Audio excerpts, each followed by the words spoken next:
Hi, welcome back guys. This is your friend, Parallel Deku, back with another fanfiction. This is the series of What If Deku Had a Blood Control Quirk? Now before starting, please give this video a like. And subscribe to the channel if you want more videos like this. Now let's get into the fanfic. I came home from school that evening after taking a walk around the city.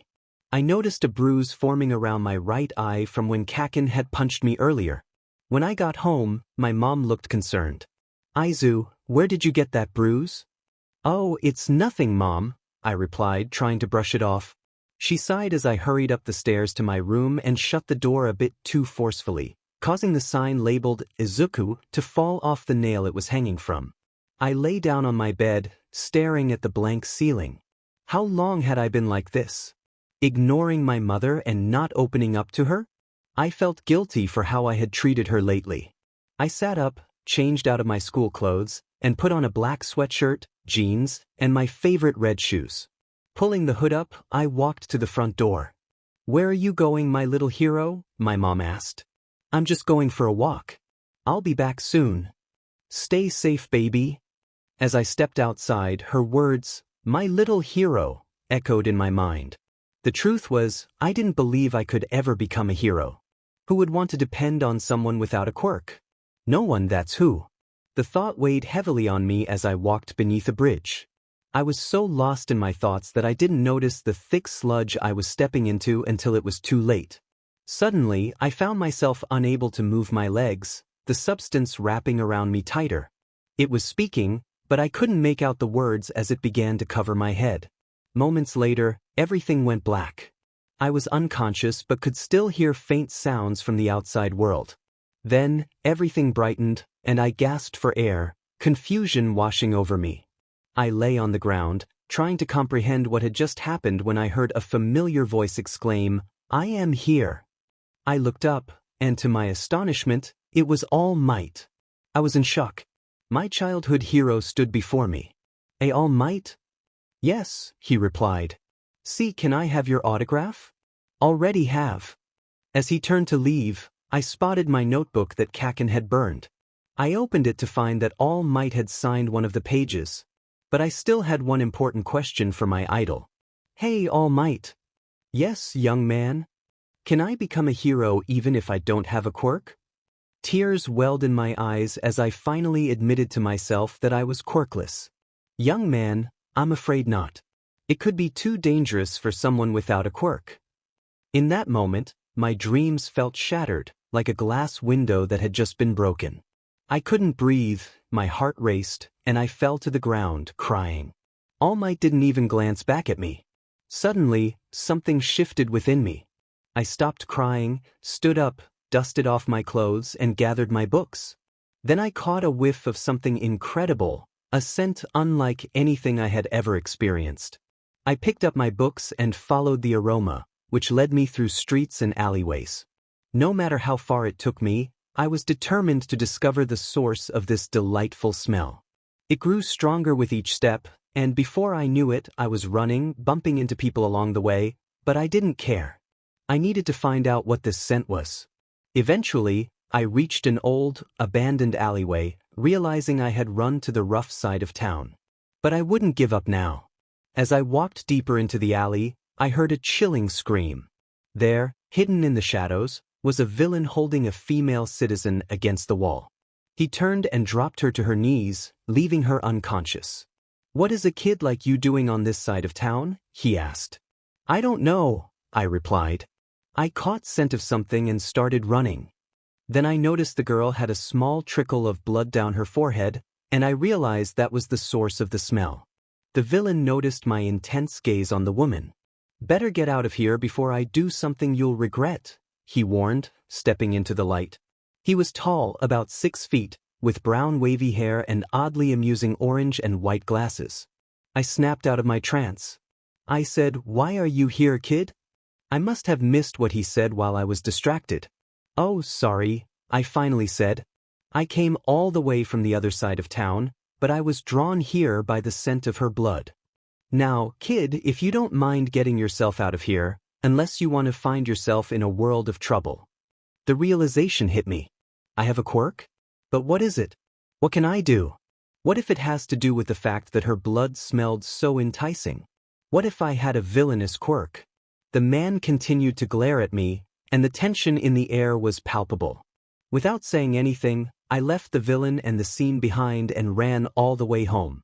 On the way, I realized I was really hungry. I must have used up all my energy running across town. I stopped at a nearby shop and used the last of my birthday money to buy a muffin. I sniffed the muffin as I continued walking with it. It didn't smell nearly as enticing as the other scent I had encountered, but it would have to do. When I got home, my mom was in the kitchen, tears streaming down her face, with Bakugo's mom sitting next to her, comforting her. Kaken was on our couch, trying to look indifferent, but his expression revealed his stress. My mom continued to cry as I walked through the door. She must have heard me come in because she turned around and rushed toward me. "Izu, where were you?" I could see the worry in her eyes, and I knew she wanted an explanation, but I couldn't tell her not yet. "I got lost," I said, trying my best to look embarrassed, and it seemed to work. My mom released me from her tight embrace and stopped crying. I didn't even acknowledge that Kaken was still on the couch, staring at me. With that, I dashed up to my room to process everything that had happened that day. I had a quirk, but what was it? I decided to test some things out to figure out what my newfound power was. Time skip. I had conducted many experiments on myself over the past few hours. They included trying to levitate objects with my mind, attempting to shapeshift, and more. But so far, nothing had worked. I was lying in bed, thinking of other ways to test myself when it hit me. I should focus on things related to blood. Yes, that was a good idea.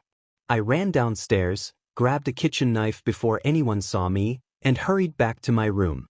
I carefully pricked my thumb, letting a small drop of blood fall. Just as I was doing this, Kaken entered my room. "Deku, what are you doing?" he exclaimed. "Oh, hi, Kaken," I stammered, quickly hiding the knife and my bleeding finger behind my back. "What was that?" he shouted, sparks flickering from his hands. "And nothing, I swear." I could tell he didn't believe me, and his anger escalated. He stepped closer and pulled my hands from behind my back. My finger had bled more than I thought, and a small dark red puddle was forming on the floor. "Why did you do that?" he demanded. I had no choice. I had to tell him, or he would be furious. "I think I got my quirk." "What?" he yelled. "So why were you cutting yourself?" "Well, I think my quirk has to do with blood." "How do you know?"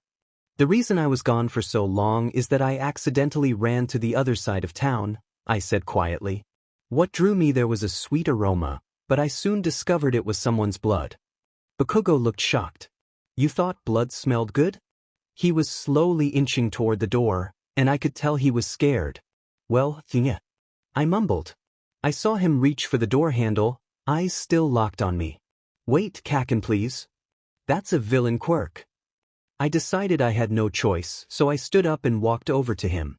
"I don't know what it is, but if you don't help me, I can't guarantee your safety." I didn't understand this sudden darkness within me, but I found it intriguing. Kaken was still nervous but seemed less stressed as I walked back to my bed. "Okay, so I'm going to need a sample of your blood." "What are you, crazy?" "I know it sounds wild, but just give me your hand." He reluctantly extended his hand, and I pulled the knife back out. Before I could make the cut, he jerked his hand away. "Okay, Deku, this can't be your quirk. You're insane." "Please, Kaken. Only if you leave me out of any of your other experiments." "Fine," I said, feeling disappointed. "On the count of 3, okay?" "Oh, what the heck, Deku?" "Sorry, I was afraid it would hurt more if I actually counted to 3. I watched the blood trickle down the finger I was holding and caught its scent. It smelled so good. Just a taste wouldn't hurt, right? I must have dozed off for a moment because Kaken shook me awake. "Well, show me your quirk now." Okay. I focused intently on what I could do with his DNA. But nothing happened. All I could do was torture myself with the scent of blood. Finally, when Kaken looked away, I couldn't resist. I liked his finger. As soon as the taste touched my lips, I felt an overwhelming rush. It was the best thing I had ever tasted, sweet and smooth like hot chocolate. It didn't take long for Kakin to notice what was happening. Deku, get off my finger. I'm sorry. I didn't realize how loud I yelled until after I said it. I'm leaving before you do anything else insane. He marched over to the door and opened it, ready to leave. Wait, Kakin, stay. At that moment, Kakin paused and turned around, looking as if he had seen a ghost. Deku, what are you doing to me? I then realized what my quirk was. I could control people with their blood. Kakin, it's my quirk, blood control. Deku, that's a villain quirk. I know, but I will try my best to make it a hero's quirk. Stop this now. Let me go. I was having fun. Okay, fine. I released Kakin from his paralyzed state, and he dashed toward the stairs. Kakin, wait. One more thing. I yelled. He hesitated and slowly backed away, clearly scared of me. You cannot tell anyone about this, okay? He nodded shakily and continued running to the front door. My mom could not find out her son had a villain quirk not yet, anyway. Little did Kakin know that before I released him from my control, I had made him forget everything about my quirk, just because I didn't fully trust him. I didn't eat much at dinner. I didn't feel well. I had a stomach ache from anxiety, understandable given the circumstances, and a headache because my teeth and jaw were hurting, making it difficult to chew my food. I told my mom I didn't feel well, so she walked me to my room and said I could skip school tomorrow. Perfect, I thought to myself, that would give me enough time to learn more about my new quirk. As I lay on my bed, I accidentally bit my tongue. It hurt a little, but I didn't think much of it until my mom kissed me goodnight and turned off the lights. I noticed a metallic taste in my mouth. It wasn't pleasant, it was rough and tasted like iron. Disgusted, I walked to the bathroom to check how badly I had bitten my tongue. I spat the blood into the sink and brushed my teeth. I wondered how I had bitten my tongue hard enough to make it bleed. Turning to the bathroom mirror, I opened my mouth and felt my face go pale. But if I had fangs. No. What am I going to do? I can't let anyone see me like this. They'll think I'm a monster. I was still in shock over my new teeth. I poked them with my finger, and they were so sharp that they pierced my skin, causing a drop of blood to fall. It would be so much easier to get people's blood, I thought. I quickly tried to push the thought away. The crimson liquid trickled down my finger, my arm, and onto my shirt. Great. Just great. What if this is all just a bad dream?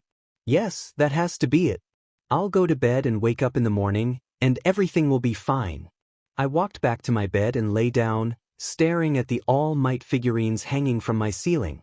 Then all the events of the day crashed over me like a wave. How All Might, my idol, the #1 hero, had turned me down, saying I could never be a hero without a quirk. But now I had a quirk. I could get my revenge. Anger bubbled up inside me, threatening to explode. You, I whispered, sitting up in bed to look around at all my All Might posters and figurines. Suddenly, all the anger that had been bottled up inside me was unleashed. I dashed around my room, tearing down All Might posters and ripping apart my plushies and pillows. I hate you! I screamed. After I finished, I took a few deep breaths and looked around my room. It looked like a tornado had hit. Stuffing was scattered across the floor from the torn plushies, along with paper from my All Might magazines and fabric threads from the pillows. Suddenly, I heard my mom's voice from downstairs. Izu, are you okay up there? I heard footsteps coming up the stairs and knew it was my mom. I tried to dash to my door to lock it, but it was too late. She walked in. Oh my goodness, Izuku, are you okay? She shouted, rushing over to me. I hadn't realized until now that I was crying. Is everything okay? What happened?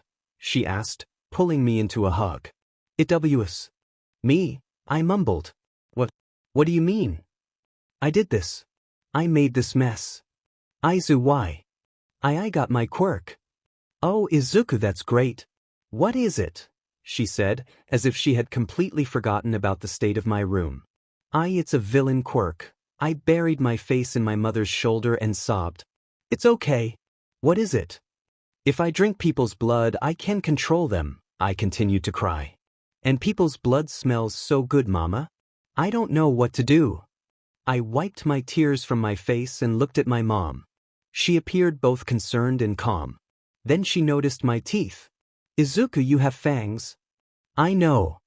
I felt tears welling up in my eyes again. She leaned back and hugged me tightly. It's okay, baby. We can get through this. We will face this challenge just like everything else we've been through together. She was right. We had faced so much together. She was practically my best friend at this point. Now, as long as you clean your room tomorrow, I won't ask what happened in here, she said, standing up to dust herself off. As she walked out the door, she paused and added, and I will love you more than anyone else in the world, no matter what. After she left, I looked around my room and began to tidy up, throwing away most of the things that had been casualties of my outburst. With a clean room, I lay down on my bed for the second time that night and fell asleep. I woke up to a tidy room and went into the bathroom to brush my teeth, remembering my fangs. I sighed, annoyed at the thought that my life would be so different from now on. Then I heard my mother call out, "Rise and shine, my little hero. I'm making breakfast." Something about the words, "my little hero," echoed in my mind, reminding me that I would never become a hero with a quirk like mine. But something smelled delicious. Mom must be making pancakes. I rushed downstairs, following the delightful scent. When I entered the kitchen, I found my mom with her finger in her mouth. I was confused at first, but when she pulled her finger out, I froze. There was blood on her finger. "Oh, sorry, baby. I accidentally cut my finger while making." I didn't let her finish. I fell to the floor and began to sob. "The scent of your blood brought me down to the kitchen." I cried, rocking back and forth with my knees pulled to my chest. "Hey, it's okay," she said in a soothing tone. "You can show me your quirk now." She wiped the blood off her finger with a paper towel and handed it to me. The smell was intoxicating. I hesitated at first, but I realized there was no use in waiting. I looked at the scarlet stain on the paper towel and proceeded to lick it. I look up at my mom, who seems a bit shocked that I actually like the paper towel, but her expression quickly shifts to awe as she speaks. "Wow, I can't move my body." I concentrate and say, "Now walk over to the television room and turn on the TV." As soon as I finish speaking, she gets up from her chair at the dinner table and walks over to the television to turn it on. "Wow, Izu, this is cool." I then bring her out of her trance and walk over to her. "So, yeah," I say, scratching the back of my head in embarrassment, "that's my quirk. I think it will be very useful for the heroes in the future, baby," she replies. I feel myself blush. Then I remember, oh no, I'm going to be late for school. "I'm going to be late for school, Mom," I exclaim as I stuff my books into my backpack.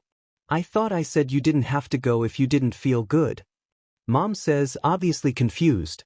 "I feel better," I reply, putting on my favorite red shoes with a pancake in my mouth. "All right, honey, have a great day at school," my mom shouts. "Bye, Mom." "Love you," I shout back. Time skip, after school. I try my best to hide my mouth when I speak at school, even though I barely say anything so no one would notice my fangs. But as usual, on my way out of school, I run into Kaken and his friends. They are waiting outside for me, ready to confront me. "Hey, Deku!" Kaken yells. Ugh, I forgot that I wiped Kaken's memories of my quirk the last time I saw him. "Hey, Quirkless! Why were you hiding your face all day at school?" He runs up to me and unleashes a small explosion, knocking me back. I have to play the old me and reveal my fangs at the right moment. He and his friends start pushing me around on the ground. "Not quirkless anymore, Kaken," I mumble just loud enough for him to hear. "What do you mean?" "Of course, you're quirkless. Stop joking." "I'm not joking." Just then, I make a huge mistake. While shouting at him, I accidentally lower my notebook of hero notes from my face, revealing my fangs. I quickly put the notebook back in place. His angry expression doesn't change, so I guess he didn't see my teeth. Phew. I said stop joking, you He shoots another small explosion from his hand, knocking me over. "Now, if you really do have a quirk, show it to me, you coward." I have no choice, I have to show him. "All right, just promise you won't be scared of me," I say calmly. "Me? Be scared of you? Ha!" he shouts, fully prepared, or so he thinks. I sigh and remove the book from my face, but I don't open my mouth yet. I told you. There's no way you could ever have a quirk. You're useless. I look him dead in the eye for a moment and then smile, but this isn't my usual smile. This is a twisted, mischievous grin, showcasing my fangs. This is the first time I've shown someone outside my family my fangs. I watch as Bakugo stares in shock. The sight of him being scared of me for once is hilarious. He looks so silly. Before I know it, I'm on the ground laughing so hard that tears come to my eyes. I just can't help but find Bakugo's expression so funny. Your face. I laugh. You have fangs? He stammers. I do, Kaken. It's just a little part of my new quirk. I say, still grinning. I can see him slowly regaining his usual angry demeanor. I can still beat you up, he shouts as he tries to punch me.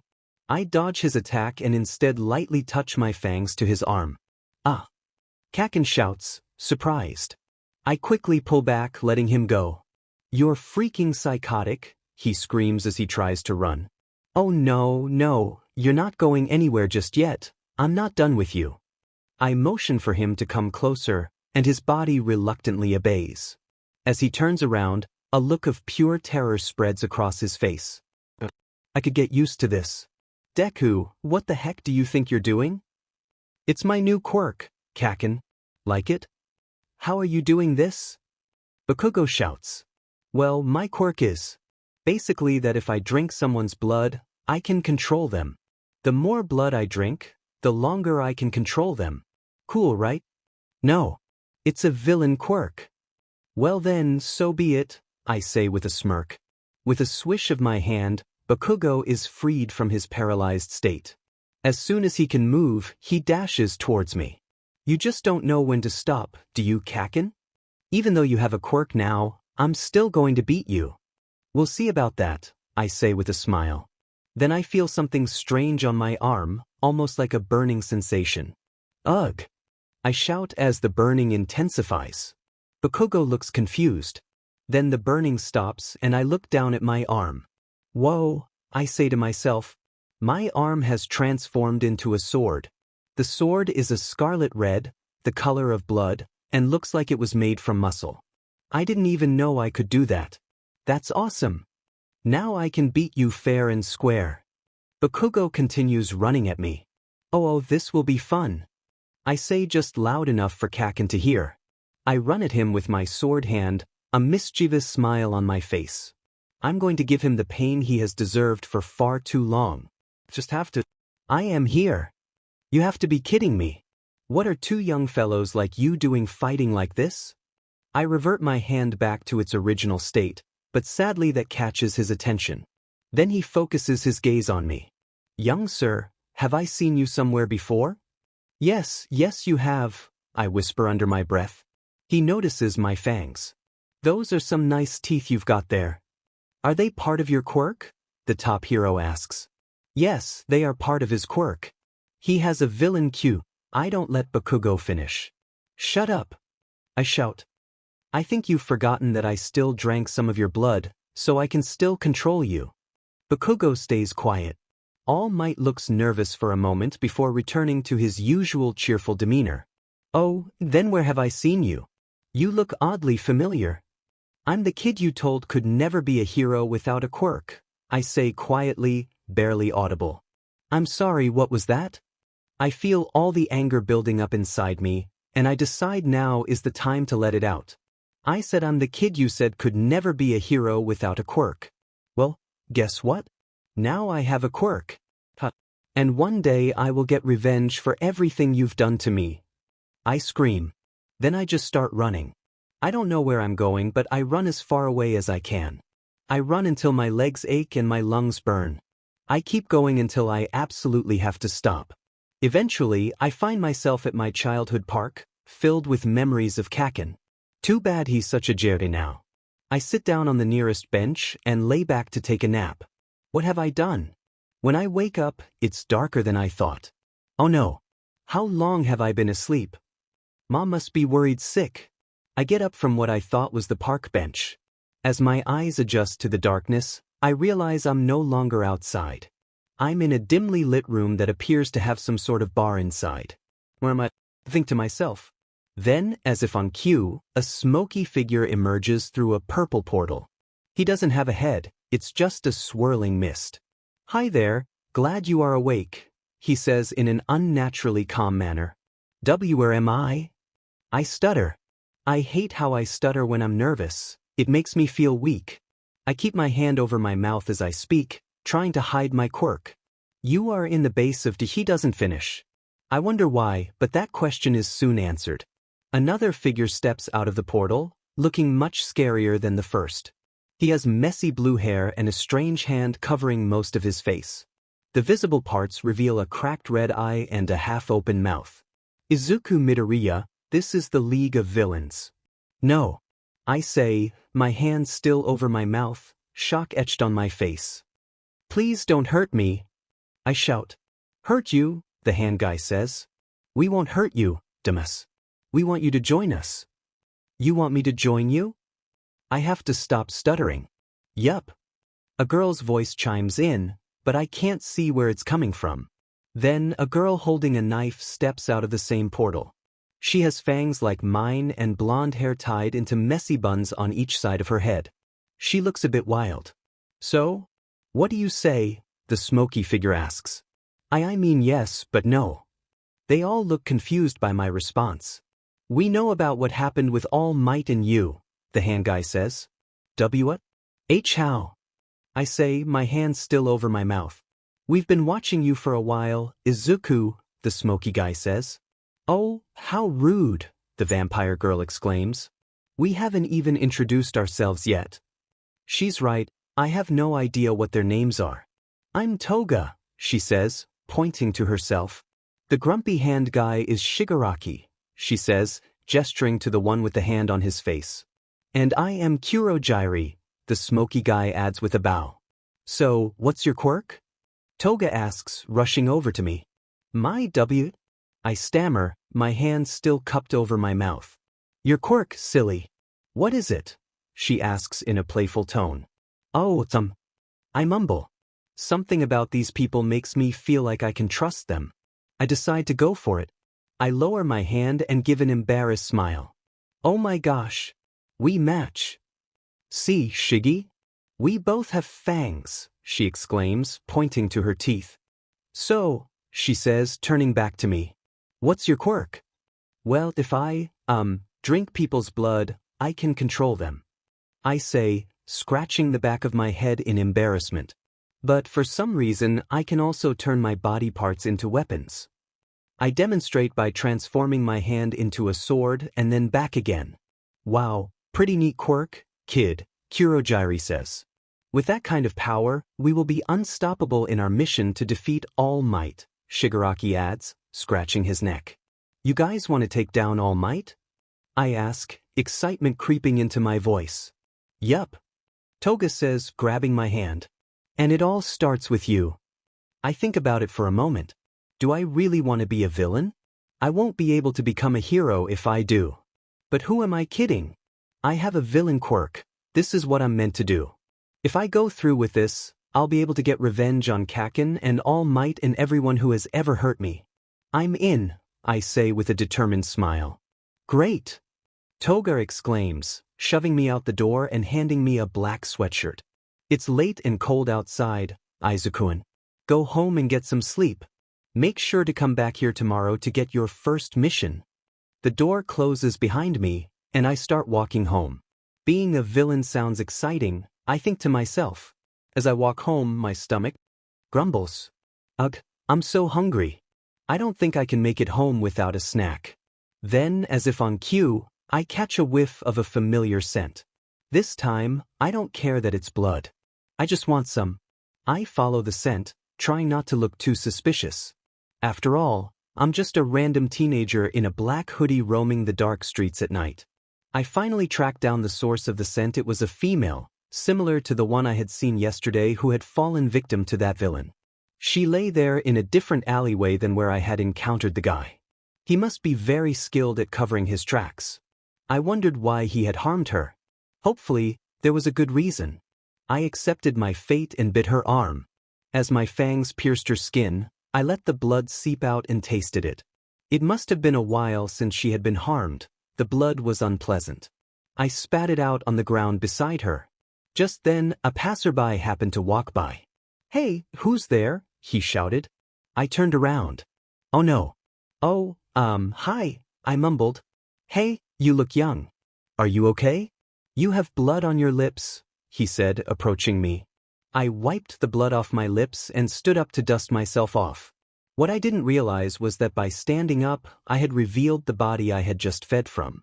Fortunately, it was too dark for him to see it, so I thought I was in the clear. Phew. "Hey, you're just a kid. Do you need help? Were you attacked?" My stomach grumbled loudly, and I could tell he heard it too. "Are you hungry? I have food." He would make a tasty snack. "Actually, I am hungry," I said, stepping into the light so he could see me. "Here, I have some food." He walked over and handed me what looked like a bag of crackers.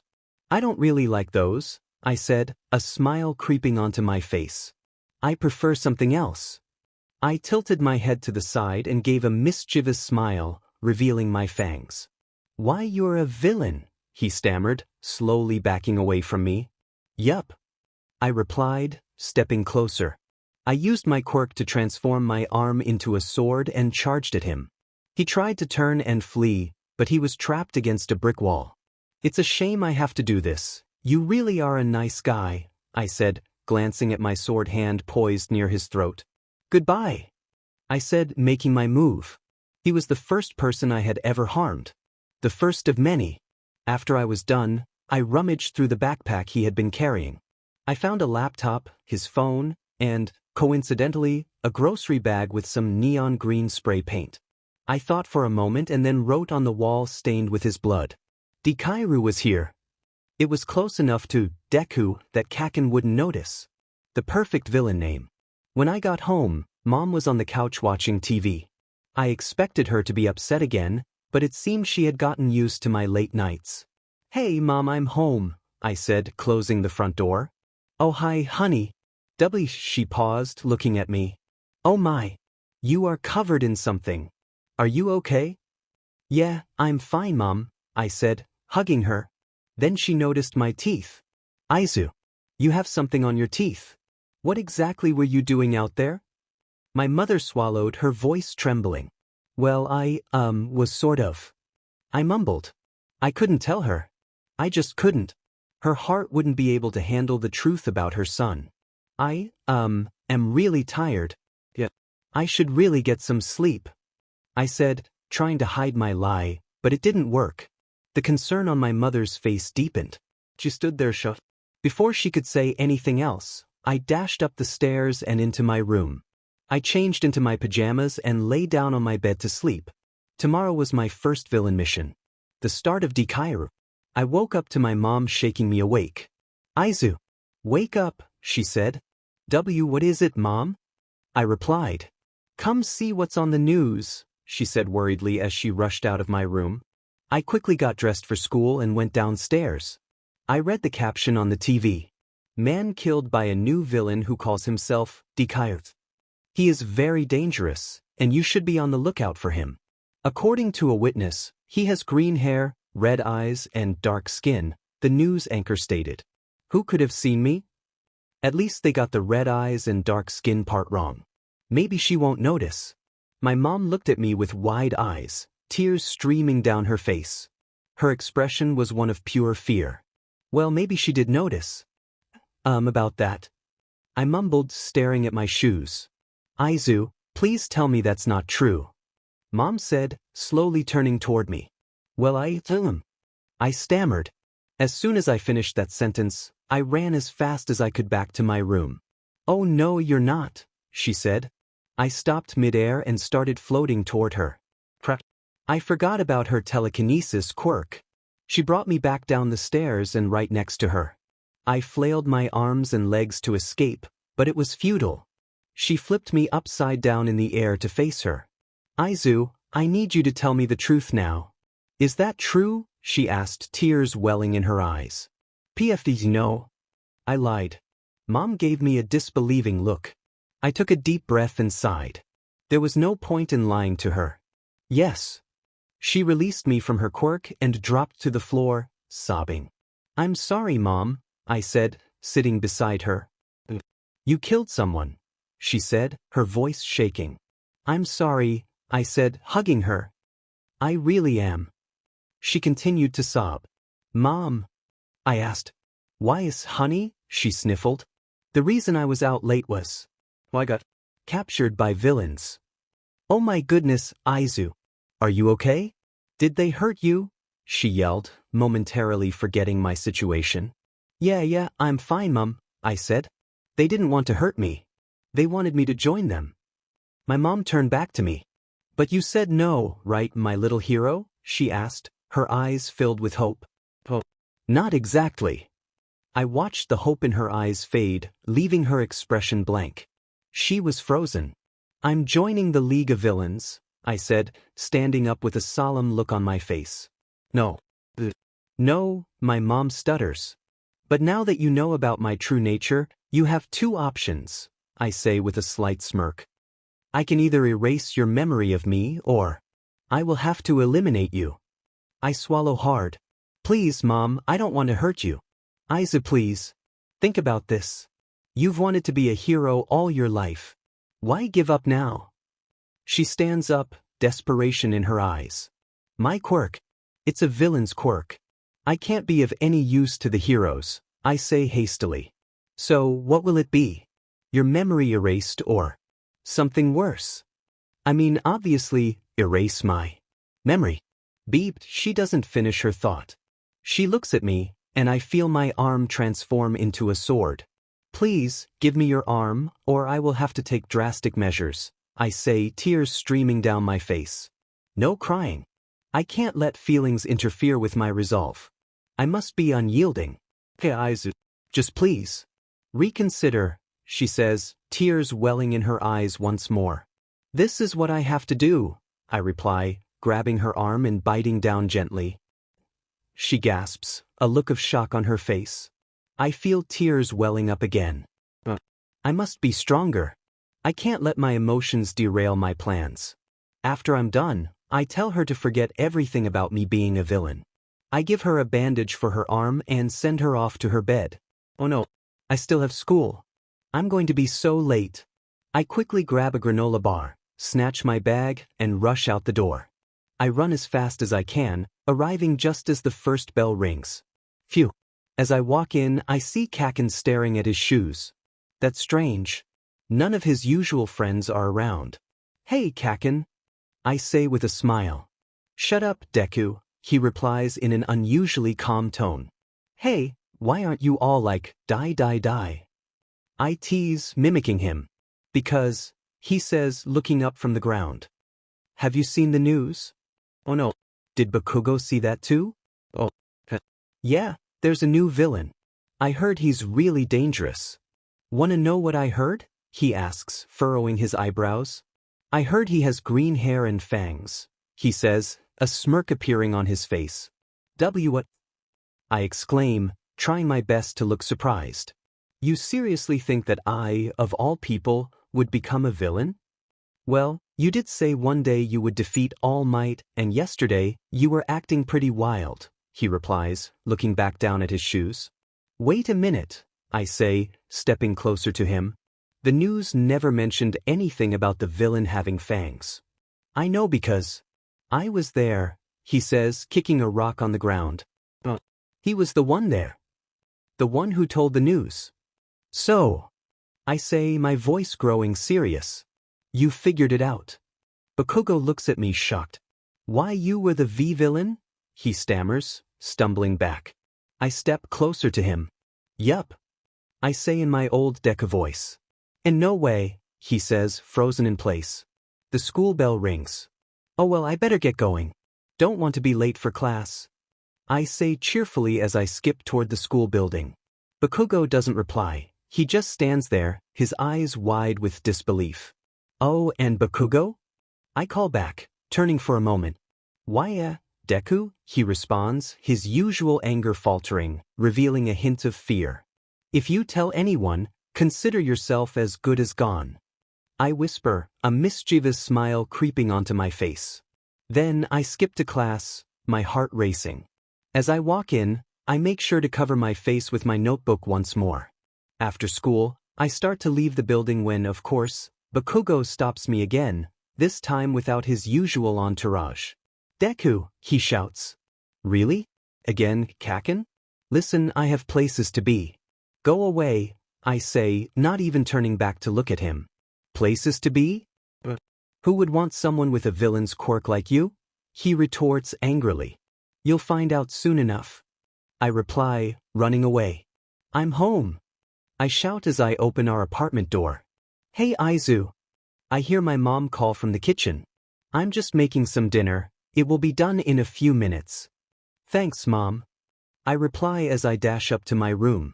Wow, that worked out better than I expected. She doesn't remember anything. I enter my room and gather a few items that I think could make a villain costume. I find a black vest and a white button-up shirt in my closet, along with a pair of black jeans under my bed. I lock my door and try it on, then walk over to the full-length mirror on my door.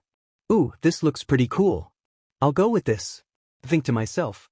Just then my mom knocks on my door. Hey Izu. Dinner's ready, she calls. Okay, cool. I'll be down in a minute. I shout back. What are you doing in there anyway? My mother asks. Nothing. Just mind your own business, I respond, trying to sound nonchalant. Izu, my mom says, sounding a bit irritated. I must not have locked the door properly because she opens it with ease. I quickly dash behind the door, searching for cover. I can't let her see me in this outfit. She knows I'm behind the door and uses her quirk to pull me toward her. Oh no. Hi, I say, feeling embarrassed. What on earth are you wearing? You look like a villain, she exclaims as she releases me from her quirk. I try my best to look shocked. Oh, I don't want to look like a villain. I was just trying on a costume. For a play. Yeah. It's for a play I'm doing at school. I lie. All right, sweetie, she says, giving me a quick kiss on the cheek. Just change your clothes and come down for dinner. Okay, Mom. I reply as she closes my door and walks away. Phew, that was too close. I wipe my forehead, realizing I had been sweating. I hope my act was still believable. I change out of my villain outfit and into more comfortable clothes before heading downstairs for dinner. When I wake up in the morning, I remember something important. Today is the last day of school. I rush downstairs, grab a Pop-Tart, say goodbye to my mom, and head out the door. I start to eat the Pop-Tart, but it only takes a few seconds for me to realize how awful it tastes. Yuck! I exclaim, spitting the chewed food onto the ground. Why does it taste like that? I had one last night, and it was fine. I think to myself as I walk to the bus stop. After getting home from school, I realize I didn't eat lunch because my stomach was still unsettled from the terrible Pop-Tart this morning. Now that I'm feeling better, I decide to grab a snack. I take a bag of chips from the cupboard, open it, and sniff one to make sure it's okay before eating it. At first, it seems fine, but then, ugh! I groan, feeling nauseous. Luckily, the trash can is right there, so I manage to avoid making a mess on the floor. What is wrong with me? I scream, tossing the rest of the chip bag into the trash. Izu, are you okay? My mom yells as she rushes in from the living room. I don't know what's wrong with me. I say, starting to cry. What happened? My mother asks, clearly confused. Food tastes disgusting. I cry. Are you sick or something, sweetheart? Mom asks in a comforting voice. I don't think so. I reply, stuttering. It's all right, honey. You're probably just feeling under the weather. Why don't you rest? Come down when you feel better, she says, guiding me back to my room. I lay down in bed, close my eyes, and drift off. Time passes, and summer flies by. Every few days, Deku visits the League of Villains to catch up. No one except Bakugo knows Deku's secret, and regular food still tastes terrible to him. When he's hungry, he finds other ways to satisfy that need. Today is the day of the UA entrance exam. I wake up in a cold sweat. Nightmares have been happening more often now, likely due to my unusual eating habits. I get dressed, reminding myself of the big day ahead. Ugh, today's the entrance exam. I have to be around all those aspiring heroes. I head downstairs after getting ready. Good morning, sweetheart. My mom greets as I slump down the stairs. Good morning, Mom, I reply, rubbing my eyes. I never told her, but I think she suspects I can't eat regular food anymore. She hasn't made me breakfast or dinner like she used to. I feel bad for not joining her for meals, but I don't think she knows what I actually eat. Are you excited for your big day? My mother asks. Yeah. I guess. I say with a sigh. What's wrong? You've been looking forward to this day for years, she says, sounding confused. I walk over to the door and put on my red sneakers. I am excited. I never said I wasn't. I snap at her. A new perk of my fangs is that I can growl like a dog, which is pretty convenient when I want someone to be quiet. Alright. Good luck, honey. I know you can do it, my mom calls as I walk out the door. I don't respond. I'm sorry, Mom. But I have to let go of any emotional attachments to become a true villain, I think, as I start walking to the bus stop. When I arrive, my stomach growls. I wish I could still eat regular food. It's such a hassle that I can't just grab a granola bar on the go like I used to. And it's not like I could eat on my way there. I would risk getting stains on my clothes. I finally reach a large dome with a line of people outside the doors. I walk up to the crowd and try to make my way inside. I hear everyone discussing why they want to be heroes and sharing their hero names. It makes me feel uneasy. I want to lash out at them all and leave, but that wouldn't align with the plans the league provided. A few seconds later, the doors open and everyone rushes inside. I take a seat closer to the back of the room. After everyone settles in, I notice, wait, is that Kaken next to me? I almost didn't recognize him. He was sitting up straight, silent. He caught my gaze, then quickly looked away. Bakugo, I say, confused. Why, yes, Midoriya, he stutters. As he turns to me, I see his expression is not the usual angry one. This one is nervous, even frightened. Oh my God. Is he scared of me? This year is going to be more interesting than I thought. What's the matter, Katsuki? I ask, looking him straight in the eyes, a smile creeping onto my face. Sadly, just as he was about to respond, one of the teachers stepped onto the stage and began explaining the rules of the exam. Essentially, we had to defeat these robots to earn points. The small robots were worth 1 point, the medium ones 2 points, and so on. However, the largest robots were worth 0 points. They were meant for us to avoid, not confront. In the middle of the presentation, the kid behind me stood up. He introduced himself as Tenya Lida and then began to shout about how the brochure mentioned details about the exam that hadn't been covered yet. I wanted so badly to stand up and tell him the presentation wasn't over yet, but I held back.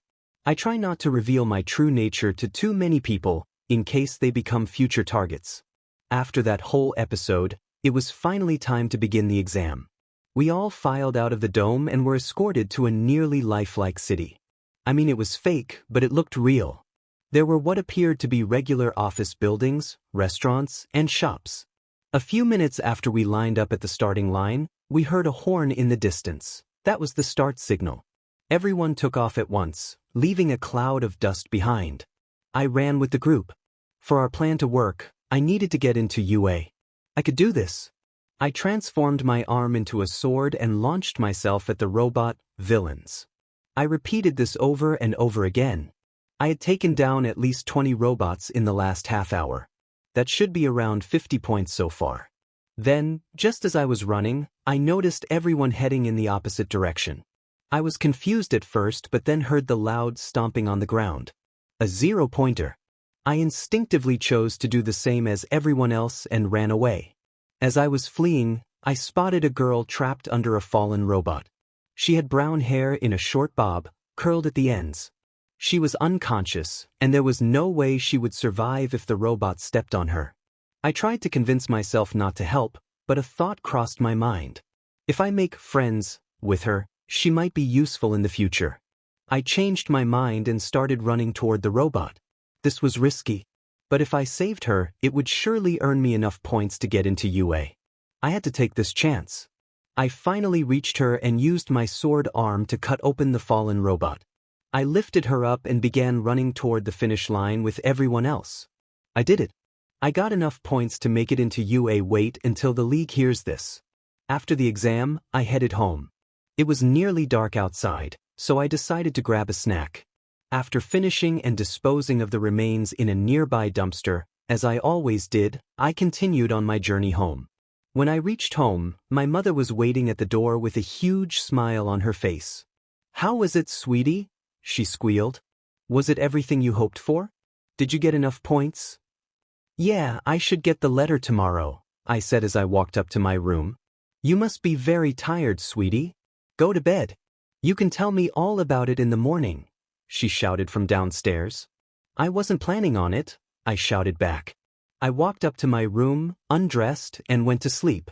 If I made it into UA, I'd start school on Monday, so I should probably start going to bed earlier. Wait, I forgot. I have to text the league. Dikaru, "Hey guys, I got enough points to pass the exam. It's not certain, but it's pretty definite. Dabi, awesome job, Dikaru. We can discuss our next course of action in a few days. Toga, that's great, Izuku. How about I come over tonight for a sleepover to celebrate? Dikaru, how about? How do you know where I live, anyway? Toga, I have my ways. Toga, look who's talking. Dikaru, good point. Now good night. Toga, good night, baby." Toga was removed from the chat. Dabi serves her right. "Shigaraki, she's still part of the league, you idiots."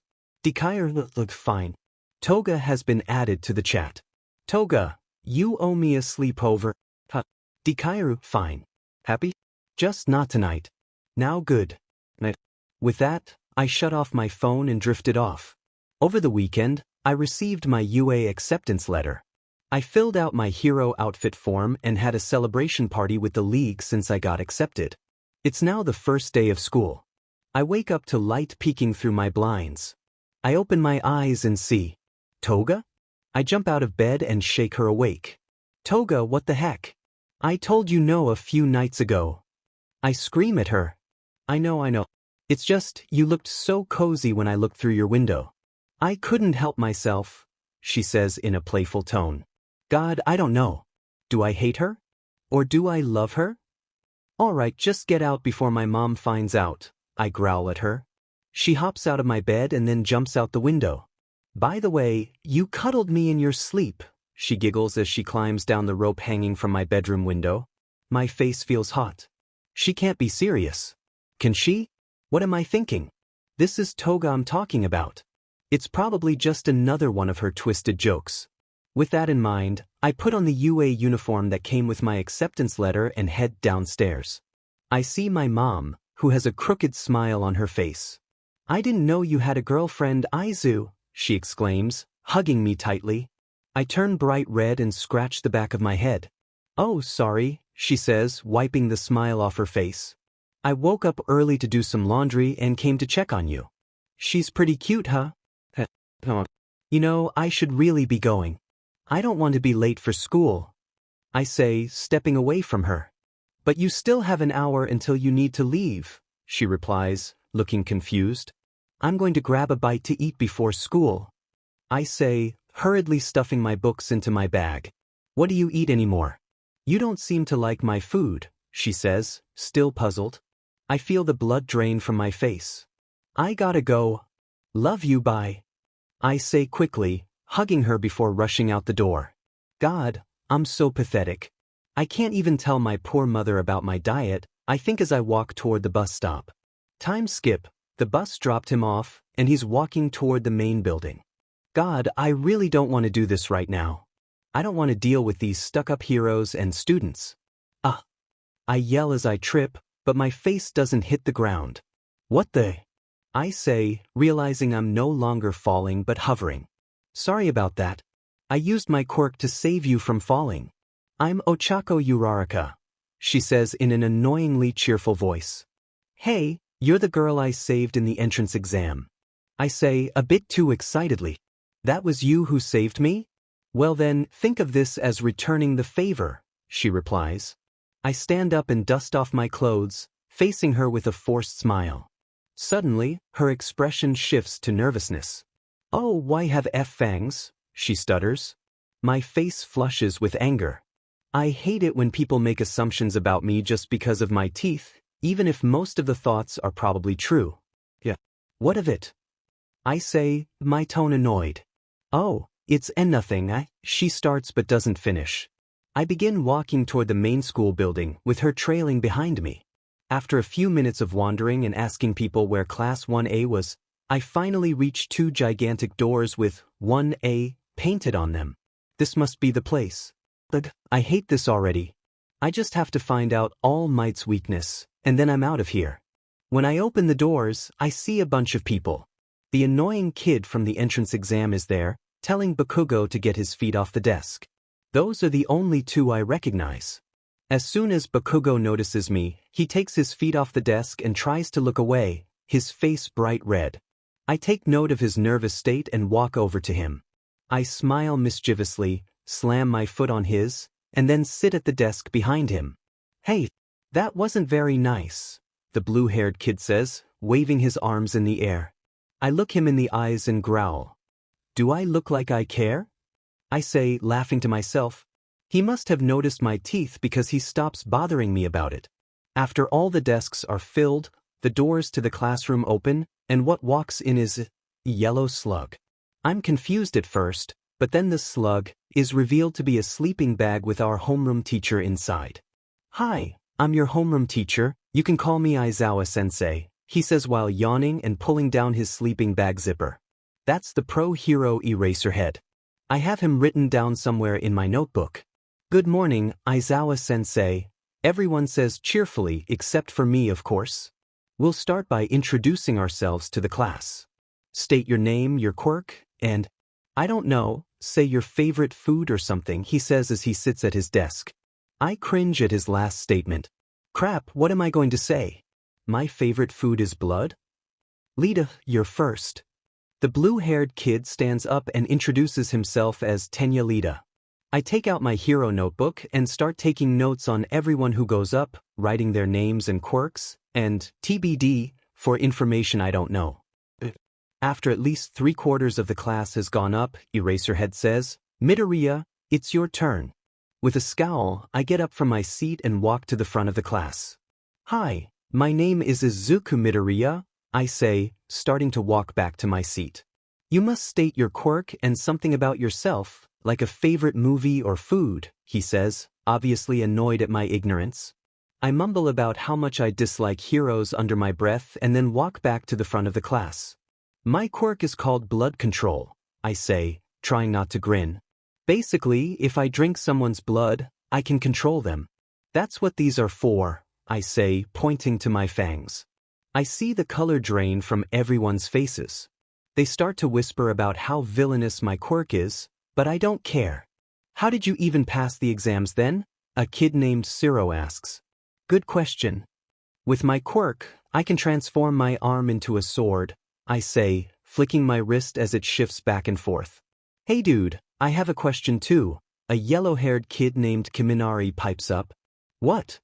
I respond, my tone low and slightly threatening. The entire class sits up straight. Boy, do I love my fangs. "You mentioned that you need to drink blood for your quirk to work. Does blood taste good to you?" Kiminari asks, his curiosity evident. The class turns to him, eyes wide, as if to say, "Why would you ask that?" With a chuckle, I reply, "As a matter of fact, ever since I developed my quirk, my taste buds have changed. I can no longer eat regular food like you all do. Only blood." A smile creeps onto my face. "So don't annoy me." I didn't think it was possible, but the class's faces turned even paler. "Does that answer your question?" I ask, locking eyes with Kiminari. "So you take lives to survive?" he stammers. "Maybe." I whisper just loud enough for the class to hear. As I walk back to my seat, I notice everyone, even Eraserhead, frozen in their spots. God, this is so funny. I wish I could take a picture and send it to the league. "Geez, you guys look terrified. It's not like I'm going to hurt you." I laugh. "Who's next?" After that whole incident, The remaining students introduced themselves. I enjoyed their fear, it made me feel powerful.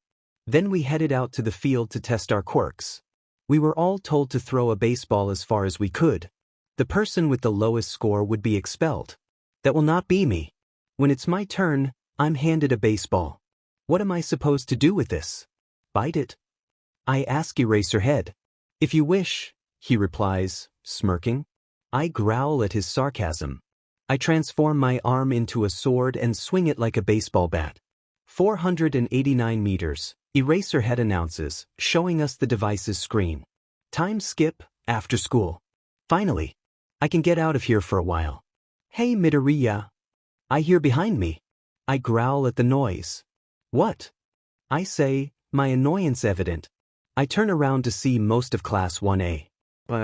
I was so close to freedom. What was your deal earlier today? Were you trying to scare us? Kiminari asks, laughter bubbling up from the class.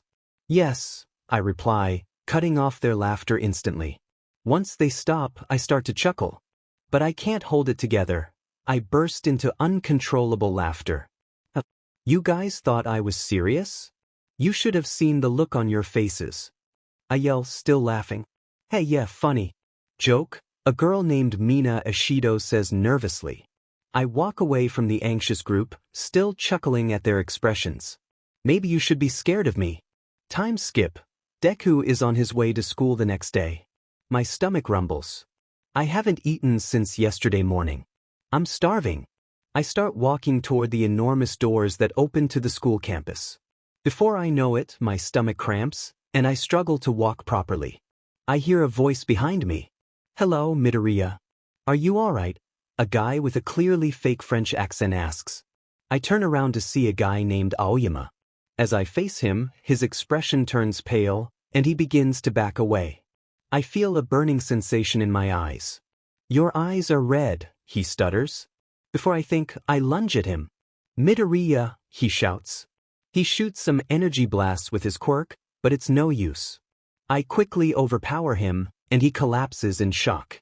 I drag him away from sight, relieved that no one witnessed my breakfast. He said my eyes turned red. That must be what happens when I'm hungry. Afterwards, I hide his body in a bush and walk back to the campus. As soon as I enter the classroom, everyone stares at me, eyes wide and faces pale. What? Is there something in my hair? I ask, annoyed. You've got a little something on your cheek, a guy named Kirishima says. I wipe my face and look at my hand. Blood. Crap. I thought I wiped it off. I let out a low growl, making everyone jump, and wipe the blood on my pants before heading to my seat.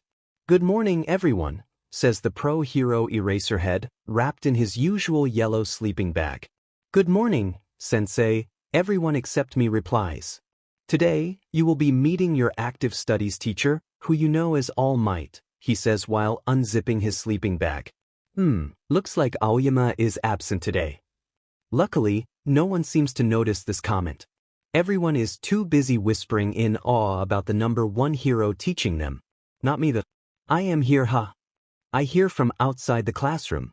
Then, All Might bursts through the door, and everyone cheers for him. Except me. I just want to jump at him and confront him for what he's done to me. I didn't realize I was growling loudly until Momo Yaoyorozu pats me on the shoulder and asks if I'm okay. Fine, I say, still growling, clenching my desk, my eyes fixed on the number one hero. Hello, young, what is your name? All Might asks, walking over to me. Izuku Midoriya, I reply, still growling. That name seems to ring a bell. Have we met before? The giant of a man standing before me asks. No, I'm interrupted by a Class 1B student barging into the room.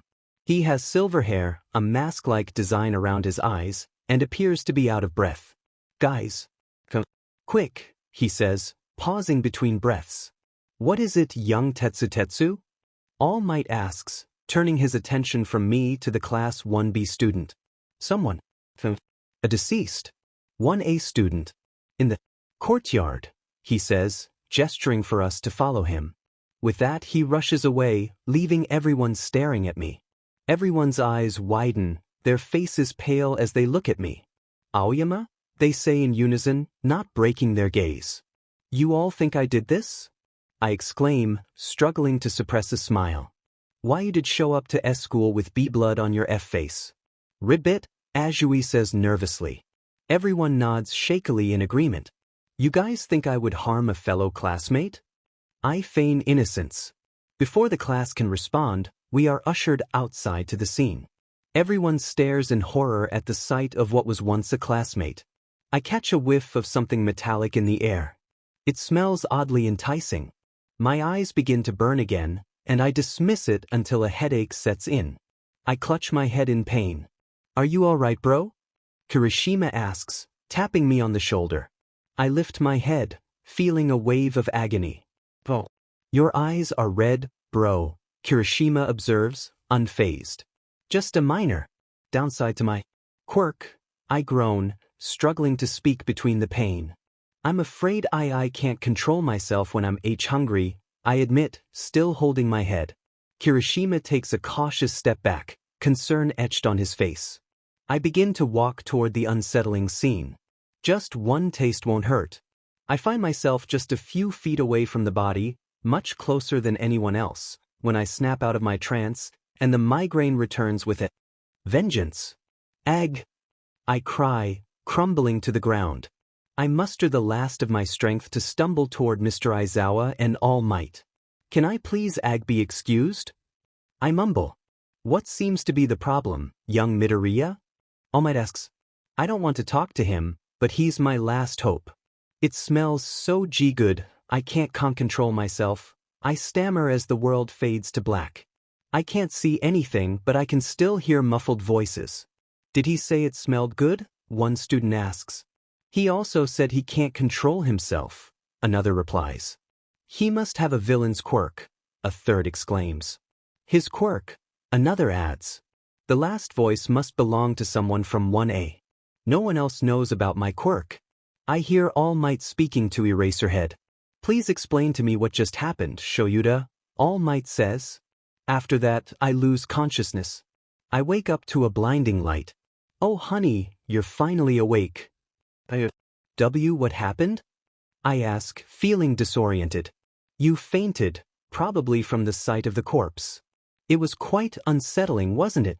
Says the school nurse, recovery girl. Anyways, you should be well enough to walk home, she adds. Wait, what time is it? I ask, suddenly anxious. About 6 o'clock, I'd say. You were out for a while. School ended at 3 o'clock, recovery girl replies, glancing at her computer screen. So, can I leave? I ask impatiently. If you feel better, yes, she says, turning back to me. I feel better. So can I go? I say, sitting up and getting out of bed. Yes, go to your locker and head straight home, okay? She says, raising an eyebrow. Yes, I promise, I lie. I head to my locker, grab my bag, and take a moment to look around. I finally reach a door with voices coming from inside. I recognize Mr. Aizawa's voice and someone else's. I'm afraid I can't make it to the field trip to the USJ this Thursday, Shota. It will be too straining given the limited time left in my All Might form. If the students see me like this, it will be difficult to keep it a secret. We don't need the public knowing that their symbol of peace is just a weak, crippled guy in disguise, says the unfamiliar voice. I understand, All Might. Is that all you wanted to say? Eraserhead replies. I can't believe this. I've discovered All Might's weakness. This is incredible. He can only maintain his strong form for a limited time. I have to inform the League immediately. And I can finally escape this place. With that thought, I dash as fast as I can to the League's base and text everyone to meet there as soon as possible. When I arrive at the base, everyone is already there. You called for us, Dikairu? Shigaraki asks. I found All Might's weakness. I declare, my eyes sparkling with excitement. Well, what is it? Dabi inquires. Everyone settles on the couch as I explain how All Might is growing weaker. He can only stay in his strong form for a short time. So, I propose a plan. There is a field trip to a place called the USJ on Thursday. Do you know where that is, Kurojiiri? I ask. Yes, I can teleport us there, he replies. You guys start the attack, and All Might will be forced to join. According to him, he will be weak from not having much time left in his strong form. We can take him down then, I conclude with enthusiasm. Wow, that's an impressive plan, Shigaraki comments. One question, where will you be, Izuku-kun, during all of this? Toga asks. Oh right, since I only needed to join UA to uncover All Might's secret, now that it's revealed, I'll join you guys in the fight. I respond. After that, we strategize until about 10. Oh my, it's late, I say, checking my phone.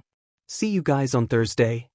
I say, opening the door, waving goodbye, and shutting it behind me. That went better than I expected. My stomach grumbles. Looks like it's time to find dinner. Before entering my house, I notice a stain on my shirt. I quickly cover it by crossing my arms over my chest and walk inside. Hey Izu. Why are you home so late? She asks. I hesitate to tell her that I fainted, as that would lead to too many questions. I was hanging out with some friends. I lie. Her gaze shifts to my shirt. You have something on your shirt, honey? Would you like me to wash that for you? She says, gently tapping my arms to move them aside. No. It's okay, I'll do it. I respond, trying to reposition my arms. She notices the stain. Honey, she asks nervously. I said no. I said I'll do it. I yell. She releases my arms, and I dash upstairs to my room. When I wake up, I jump for joy. Today is the day of the field trip. Yes. I whisper to myself. I get dressed and rush downstairs in excitement. Instead of my mother, I find a note.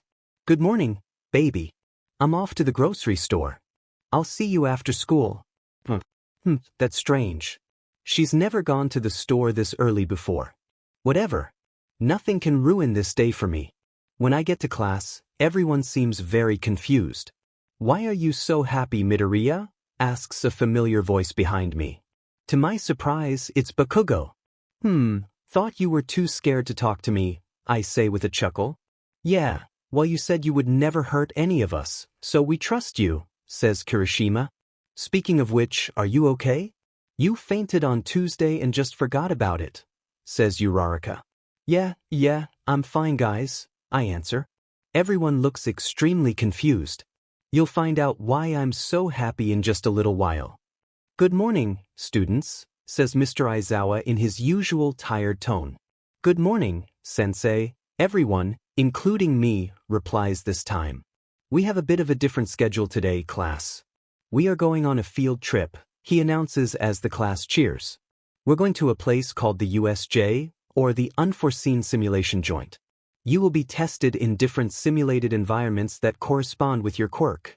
Now everyone please file outside and onto the buses. When we reach the USJ, everyone gasps. It's much bigger than expected. Wow, this place is crazy cool, says Zero. Yeah, everyone agrees. Once inside, we are greeted by the Pro Hero 13, who gives us a speech about why the USJ was created and how it serves as a valuable learning experience. Then, I feel my phone in my back pocket buzz. That's the signal. I run to the center of the dome and pretend to look around in awe. You guys, this place is so cool. I yell to the class. Midoriya, please be careful. It could be dangerous. Ida says, waving his arms in the air. Danger? What danger? I chuckle. Then, as planned, one of Kurogiri's portals opens behind me. Sticking to the plan, I pretend not to notice anything. I see everyone's faces turn pale. What's wrong, you guys? Is there a scary villain behind me?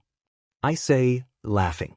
Then, as planned, I feel Shigaraki grab my neck with 4 of his 5 fingers. Time to put my acting skills to the test. I put on a fake face of fear and begin to whimper. Why, you guys? Please help me. I yell in a shaky voice. Luckily, no one comes close. Everyone just stands there, frozen in fear. No. I hear the class say in unison. I start to say, but I can't hold in my laughter anymore. PFE, ha. You guys should see the look on your faces. Ha. I yell. All right, Shigaraki, the act is over. You can put me down now, I say as he releases me from his grasp.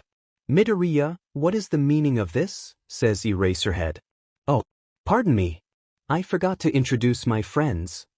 I say with a bow. This is Shigaraki, and this is Kurojairi. I say with a smile. We're just here to take down All Might, so if you wouldn't mind, please ask him to come, I say with a playful glint in my eyes. Midoriya. No? The class murmurs from the other side of the building. You're a villain?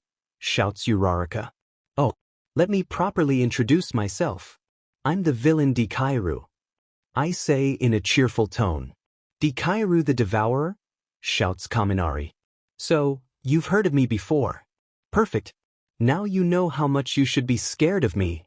I say with a crooked smile. But how? Shouts Jiro. Seriously, none of you were even the slightest bit suspicious. You kids are dumber than I thought. I laugh. So you did hurt Aoyama, says Kirishima. Up. And he was quite the treat. I say with a mischievous grin. You said you would never hurt any of us, you traitor. We believed you, shouts Bakugo. Oh. I lied, I say, shaking my head from side to side. Todoroki, wait. I hear someone say. I see the icy student charging through the group of students. Ooh, feisty, are we? Well, if you're going to try and fight me, at least make it a little fair. I say, turning to the enormous purple mass that is Kurojairi. Kurojairi, get me a warp portal. I need to change out of this hideous Yua outfit, I say with a sarcastic sigh. As expected, a portal opens behind me. I step in and find myself in a bar, where my villain outfit awaits, now with a few changes. A black vest with a split coattail, a white button-up, a red tie, black gloves, and black jeans. I step back through the portal. Todoroki is now being held back by a concerned and frightened Bakugo. Ah, that's better, I say, adjusting my tie. Why, Deku? Why did you become a villain? Asks Yaoyorozu. It's a long story. For another time, I say, walking closer. Don't come any closer, or we will stop you, says Shoji, taking a defensive stance. But wait, I thought we were all friends. I say, transforming my arm into a sword. Not anymore, says Mina. Ah, well, that's a shame, isn't it? Guess I'll just have to take you all down then. I say, charging toward them, greeted by blades of ice and explosions. I dodge them easily and run over to Mineta. Goodbye, I say, using my sword hand to strike him down. A splash of crimson across the ground signifies his defeat. You know, I never really did like that little pest anyway, I say with a sigh, glancing at the now terrified group of people who were once my classmates. Now who's next? I say, wiping my sword clean. You're completely insane. Bakugo yells. I know. It's wonderful, isn't it? And it's all your fault. Ha! I say, laughing. Ida, go run and fetch the heroes at school, Mr. Aizawa instructs. I try to transform my arm, but it's no use. Well, that's not fair. You cheater. Shigaraki, take care of him, I say, acknowledging Mr. Aizawa's intense gaze. Don't tell me what to do, you brat, Shigaraki replies. Just do it, I say, dodging Eraserhead's scarf with agile backflips. Fine, he replies, jumping into a warp portal and appearing behind the pro-hero teacher. He grabs his neck but holds one finger up. Now then, I continue transforming my hand back. Who's next? Eeny, meeny, miny. Oh, I say, pointing at Ida and dashing toward him. Ida, watch out. Uraraka yells. Ooh, looks like we have a volunteer. Hey Uraraka. How are you doing? How's your day so far? I say, skipping over to her, my hand back to normal. You lied to us, she yells, trying to reach me. No, really. I say sarcastically. How could you? She screams. Again, another long story. Ask questions I can answer while dodging your weak attacks. I yell, turning back to the escaping Ida. You're not going anywhere. I shout, heading toward the doors where Ida stands. I leap at him, and with one swift motion I strike, but he remains standing, a deep mark on his shoulder. Didn't cut deep enough, did I? How about I try again? I say, missing him entirely as he finally manages to push the double doors open and dash away. I start to laugh, but it quickly turns uncontrollable. Why are you laughing? He got away. Shouldn't you be mad? Ojiro asks. You're right. I should be mad. He got away and is going to tell the scary heroes, right? He's doing exactly as we planned. Better even. If Ida ran to get the heroes, All Might should be here in about 10 seconds at most. If you all know what's good for you, I suggest you stay quiet. I say with a cheerful smile. As if on cue, I hear a crash, and All Might falls between me and Kurogiri and Shigaraki. Don't worry, young Midoriya. Everything will be fine. Because I am here. All Might says, turning to look at me. Wait, why are you wearing those clothes? He asks, confused. Because. They captain, I begin, but I'm interrupted by Tokoyami. Because he's a villain, he yells from across the building. Hey, I thought we made a deal. No one said anything or they would face consequences. You ruined my fun. That's not fair. I shout back, transforming my hand. Then everyone rushes to protect him. There's no use. I can't attack him out of selfish reasoning. Well then, you leave me no choice, I say to the students. Kurogiri, are the new recruits divided among each natural disaster? Yes, just give me the signal, he answers. Don't wait for me, I'm not the boss around here. Go already, I shout. After a few seconds of everyone, excluding myself and the other villains, looking confused, a portal appears beneath the students. This portal should teleport them all to simulations that work worst with their quirks. Midoriya, what is happening here? All Might asks. Oh, I forgot you weren't here. For my introduction, I say with a grin and a bow. You know me as Izuku Midoriya, right? Well, I'd rather go by my other name. What did the class call me earlier? All right, Dekairu the Devourer. I say with a mischievous smile. You're a villain? All Might exclaims, very surprised. Yup, and it's all your fault too. I have to thank you even. I say with wide eyes and a crooked smile.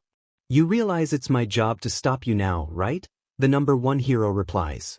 Actually, I was thinking it was the other way around. I shout, launching myself at the giant man and sinking my teeth into his shoulder. Ag, he shouts. He tries to lean backward to slam me against the ground, but I climb up his back and onto his head to avoid the attack.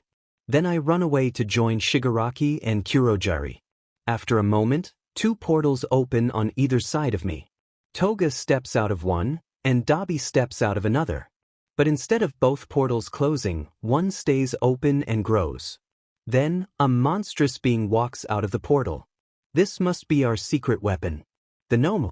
Wow, you guys have really outdone yourselves with this secret weapon. This is the thing with, like, 1,000,000 quirks, right? I say, walking over to the Nomo. Yup, Izuku-an. Toga shouts as she runs up to me. You guys are in for a lot of trouble. I always win. All Might shouts. We'll see about that. Nomo. Take down the big and scary All Might. You can do that, right? I ask the giant monstrosity. It doesn't answer, obviously. But instead, it walks over to the number one hero, lifts him up, and throws him with ease. Woohoo, the league shouts. Slowly, the students gather back at the entrance to the building. Mr. Aizawa is on the ground, unconscious. The pro hero 13 has been incapacitated by the reverse effects of her own quirk, thanks to Kurogiri. Eventually, all the students return from their battles. Every last one. Everyone survived? That's a shame. I yell to my former classmates. At least now you can witness the downfall of your so-called symbol of peace. Ha! You'll never defeat him, yells Class 1A. We'll see about that. I say, prancing over to the giant who is already busy fighting our Nomu. After at least 10 minutes of fighting, we have the Nomu put All Might in a back bend. Half of his body is through one of Kurogiri's warp portals, and he has begun to smoke. Hey you guys, this is the weakness I was talking about. He can only hold his strong form for a short time. I yelled to the league. What? How did you know that? All Might yells back. Oh well, that one day I fainted, you know that day? Yeah. When I woke up, I went looking for you all and caught you and Eraserhead over there in a rather compromising situation, I said with delight. The students' faces turned bright red. What are you talking about? The number one hero asked, clearly embarrassed. All right, I was just joking about the whole situation thing. You guys are no fun, I sighed. But I did overhear your entire conversation. About your weaknesses and all. And of course, this information was crucial to our plan to defeat you, so I let my friends, the League of Villains, know all about you, I said, transforming my hand into a sword. Suddenly, the man trapped before us began to cough, smoke billowing from him more than before. When the smoke cleared, All Might was gone, replaced by a frail old man. This is what you look like all the time? Helpless? I shouted, the League laughing along with me. I turned to the students on the platform across from us, their faces painted with worry. Hey you guys. This is your symbol of peace. The guy you all put your faith in. Doesn't look like he can save you now, does he? I said, a wild look in my eyes. Well then, all good things must come to an end. Say goodbye to your precious symbol of peace, everyone. In the distance, I heard a faint, goodbye, All Might. Then I spotted Kaminari, short-circuited again, waving his thumbs in the air like a complete fool. That's the spirit, Kaminari, I yelled, walking over to the frail man lying on the ground. Well then it's time. Goodbye, All Might. I won't miss you, I said with a sinister grin. After those words left my mouth, time seemed to slow down. I approached the bony man with my transformed hand. With one slow, steady motion, the ground was stained red. I knew it, All Might was gone. I had done it. I stared at the scene for a moment, then turned to the League. Their faces were filled with excitement and joy. I quickly jerked my head to look at my former classmates. Their expressions conveyed one thing, pure horror. The sight of their faces jolted me with energy, and I dashed toward them. I tried to strike, but nothing was there. I looked around and spotted my former teachers staring right at me. Then, I heard the doors to the USJ slam open. Great. Here come the heroes. I turned to see what the League was up to, but they were gone. All I saw was the remnants of one of Kurogyari's warp portals. They had left without me. I faced the students who were still frozen in fear. Well, this is awkward, I said sarcastically. The League will probably be here to get me later, so how about we have a little chat? How about no, Mr. Aizawa replied. How did he recover so quickly? Shigaraki was supposed to take care of him. Not until you're tied up and nobody gets hurt, he said, using his quirk to neutralize mine. Ugh, but that's not as fun. I want to be able to fight. I whined in a childish tone. Then, pink smoke filled the USJ. I glanced over at the students, all wearing gas masks, then back at Eraserhead, who also had one on. Dimenu Midnight. I muttered, struggling against the urge to fall asleep. Ultimately, it was futile, and I collapsed to the ground, drifting off into a deep slumber. When I woke up, I felt my arms being restrained with HNDCFFS behind my back. They must have been quirk restricting because I couldn't transform my arm. I couldn't open my eyes yet, but I sensed movement beneath me, almost like I was in a vehicle. I could hear voices now. I can't believe All Might is dead, said one voice. I know, our number one hero is gone, another replied. Finally, I gathered enough strength to open my eyes. I stared at the ceiling. I was lying down on a bus seat. I tried to get up but quickly fell back down due to the restraints on my hands. I looked at my clothes. They were still the same blood-splattered and torn villain outfit. Hey, can anyone help me up? I shouted, yawning. No one answered. Silence. Fine, I'll do it myself. Geez, I said, annoyed. I managed to get up, and immediately someone spoke to me. Why, you're awake? Said a feminine voice next to me. I turned to see Uraraka in the seat beside mine. No, I'm sleepwalking, I replied with an eye roll. Then I decided to walk to the middle of the bus, hoping to stir up some emotions. Sit back down, Aizawa said stubbornly. You are in a lot of trouble, young man. No kidding, I replied, annoyed. I continued walking down the aisle of the bus until I reached where most of the students were sitting. I stood and gave them an old Izuku smile. Hey guys. From one friend to another, can you release me from these HNDCFFS? They're kind of uncomfortable, I said, purposely putting a wild look in my eyes. You think we're just going to release an insane killer like you? Bakugo shot back. Hey, I'm not insane. It was just a question, I said, my frustration growing. You killed my Netta. And you drink people's blood for goodness sake. Kaminari shouted from the other side of the bus.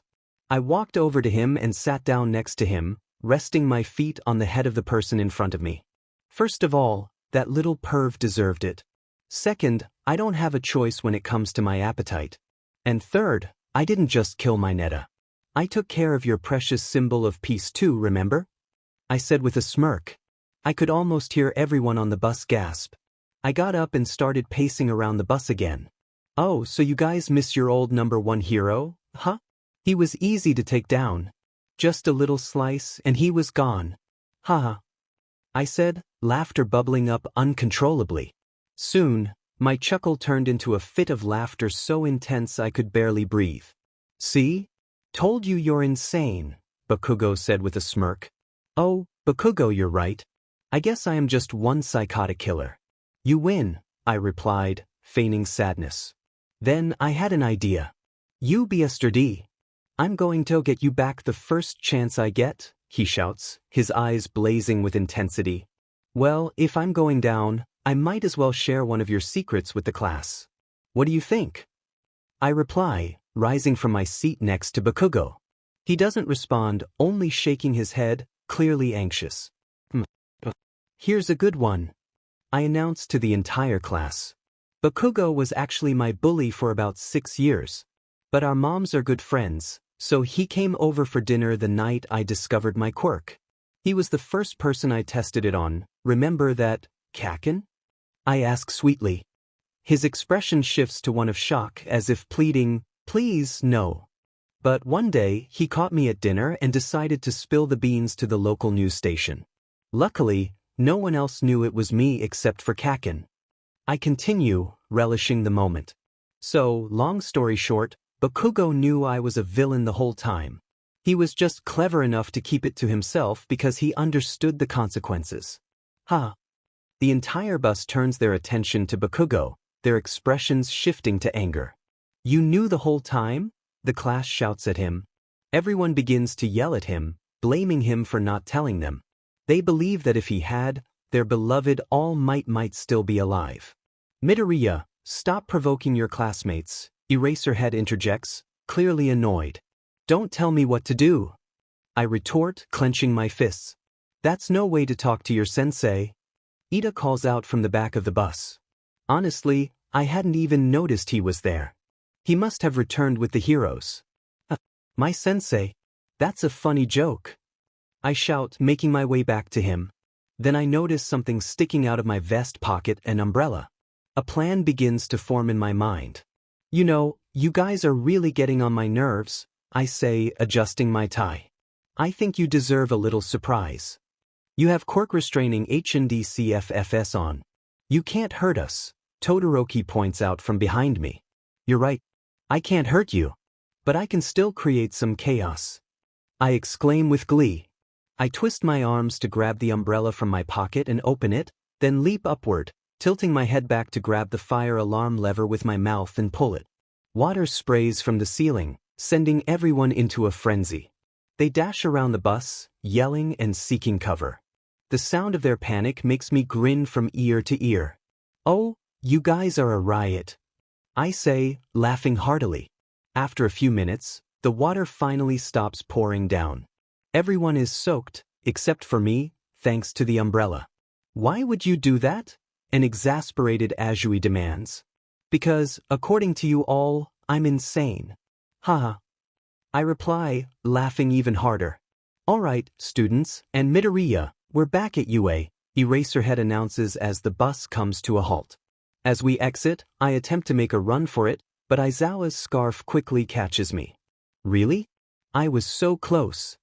I shout as I'm pulled back to the group. Eraserhead now holds my HNDCFFS, ensuring I can't escape again. Once inside the school, we're met with a crowd of students from Class 1B in General Studies. Sensei Aizawa, where is Sensei All Might? A girl with orange hair from Class 1B asks. I can't help but eavesdrop and answer for my former teacher. He's gone. I took him out. Haha. I say, bursting into hysterical laughter. The girl's eyes well with tears, and other students gather around her, asking what's wrong. They all turn to me. What's with this guy? Wasn't he in Class 1A? A blonde kid from 1B asks. I answer for Aizawa once more. Well, I was in Class 1A, but since I took out All Might, I guess I'm expelled. Ha. Not that I wanted to be here anyway. The league made me. I continue laughing. Why you killed All Might? They all gasp in horror. Up. It was easy once my friends and I figured out his weaknesses. OW. I exclaim as Eraserhead gives me a light slap on the back of my head. Shut it, Midoriya. You're not helping, he says with a yawn. So, is All Might really gone? The students ask, their expressions filled with dread. Yes. Ha. He deserved it too. Stop that. I shout, feeling another slap to my head. He's unstable. Don't engage with him, Eraserhead advises in an irritated tone. Sadly, what he says is true. All Might is gone. Thanks to him. Both classes 1A and 1B are in tears, but I can't stop my laughter. Why would he do that? And why is he laughing about it? A purple-haired student from Class 1B wonders. I start to say, but another slap silences me. Let me explain. During the field trip, he revealed himself as the villain, Deku, and brought his so-called friends to take down All Might. Fortunately, Midnight arrived just in time to subdue him, but sadly, All Might could not be saved, Eraserhead explains. Your symbol of peace is gone. Thanks to me. You're welcome. I shout, only to receive yet another slap. But I don't care and keep talking. Oh, and I also took out my Neta, injured Ida, and kissed Bakugo. I add with a gleeful smile. You bastard. Bakugo yells from behind me, his face flushed. All right, let's get you secured before you cause any more trouble, Aizawa interjects. Okay. Bye Class 1B. See you soon. I call out as I'm ushered through the school doors. I'm led to a room divided by a glass window and a door. The side behind the glass holds a chair with leather straps attached. Bakugo, tie Midoriya to that chair and lock the door behind you, Eraserhead instructs.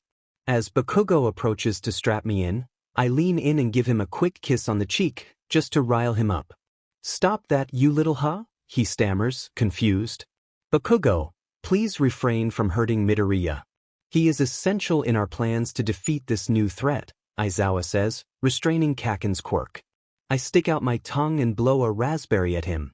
Bakugo finishes tying me up in the chair and locks the door. I told you not to call me that. It reminds me of my weak mother. She'll be so upset. She doesn't know I'm a villain. She doesn't even know what I eat. Haha.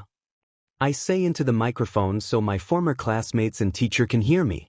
We'll contact her later about the situation. For now, I need you to tell me what drove you to this point, says Eraserhead from the other side of the microphone. Fine. Well, it all started. I begin to reluctantly recount the story of how All Might turned me down, how he told me I could never become a hero, and how I struggled with Kaken's harsh remarks. I share how I discovered my quirk and how I met the League, who took me in. I explain why I harbor such resentment toward heroes. Just as I'm about to finish, we are interrupted by my mother.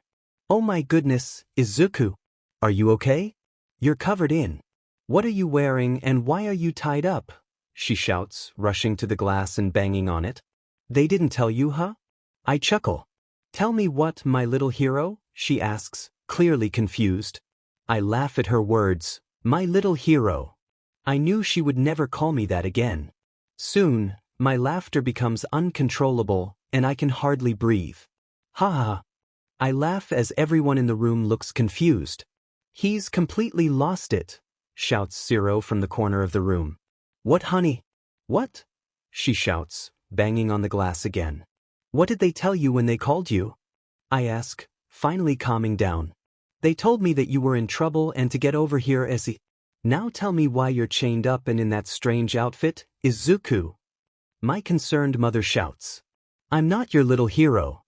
I say, grinning widely. What? Yes, you are. No matter what anybody tells you, she exclaims, tears forming in her eyes. I hear from my classmates, but I cut them off. Oh, shut up and let me tell her, please. I hiss at them. My mother looks shocked at my choice of words. It's because he's a villain, the class shouts quickly. You guys really can't keep a secret, can you? You're pathetic. I say, my tone sharp. My mother turns to me shocked. Tears stream down her face, and she shows no emotion. It reminds me of the day the doctors said I would never get a quirk. If only I had known back then. They're lying, right, Izuku? Why you still want to be a hero, Ari? She stammers. Wrong. I shout, bursting into another fit of laughter. Beep, my dear old mom stutters. Beep, what? Can't you accept that your son is the bad guy? I say, mimicking her tone. This can't be true, she says, collapsing to the ground. But you loved All Might. You wanted to be him, she cries, sobbing on the floor. Oh yeah, I forgot to share the good news. I took him down. Your symbol of peace is gone. Forever. Isn't that great? I say with a laugh. Why you what? I thought you loved him.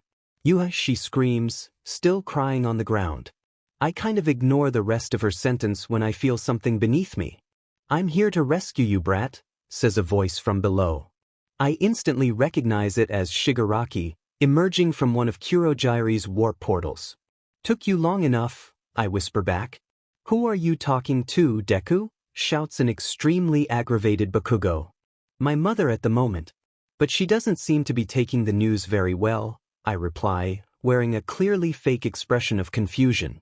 Then the ropes around me disintegrate, along with my HNDCFFS. Say your goodbyes and let go, Shigaraki instructs, disappearing into the portal beneath me. Hey you guys. I say with a genuine smile. What now, psycho? My classmates respond. I'd really love to stay and chat about my life story some more, but I really must be going, I say with a smirk. You're tied up. You're not going anywhere until you explain yourself, young man, says the pro-hero Eraserhead. That's what you think. I say with an old Izuku smile. Then I easily stand up and dust myself off. I look up at everyone in the room, who now have shocked expressions on their faces. But how? The class stutters. Oh, my friends didn't forget about me as you all thought. I say with a smile. So, I really must be going. Bye-bye. I shout as I step backward and fall into the purple mist below. When I finally arrive at the bar, everyone looks like they were just relaxing. Without me. Shigaraki is sitting at a bar stool, Toga is in the booths, and Kuroji is cleaning glasses behind the bar, as usual. Izuku-kun. We missed yo, Toga shouts as she attempts to hug me. I quickly push her away and turn to the two villains sitting at the bar. Hey, what was that for? Are you guys going to explain yourselves? I say, feeling aggravated. You were the one who needed to explain yourself. You were totally spacing out, and we had no choice but to leave you. Shigaraki replies, taking a shot at the bar. I try to respond, but I'm cut off by a kick to the back. Kuroji forgot to close his portal. Deku, shouts a female voice. I turn around and see Uraraka standing outside of the now-closing portal. I get up and dust off my outfit. What now? Can you please leave me alone for once? You always have to be near me. It's creepy. And don't call me that, I say, walking toward her calmly. I'm creepy? She replies, now in a fighting stance. God, hero types are so annoying. I guess I'll just have to deal with you now, I say, transforming my arm into a blade. Deku, wait. We might need her, Kuroji says before I can act.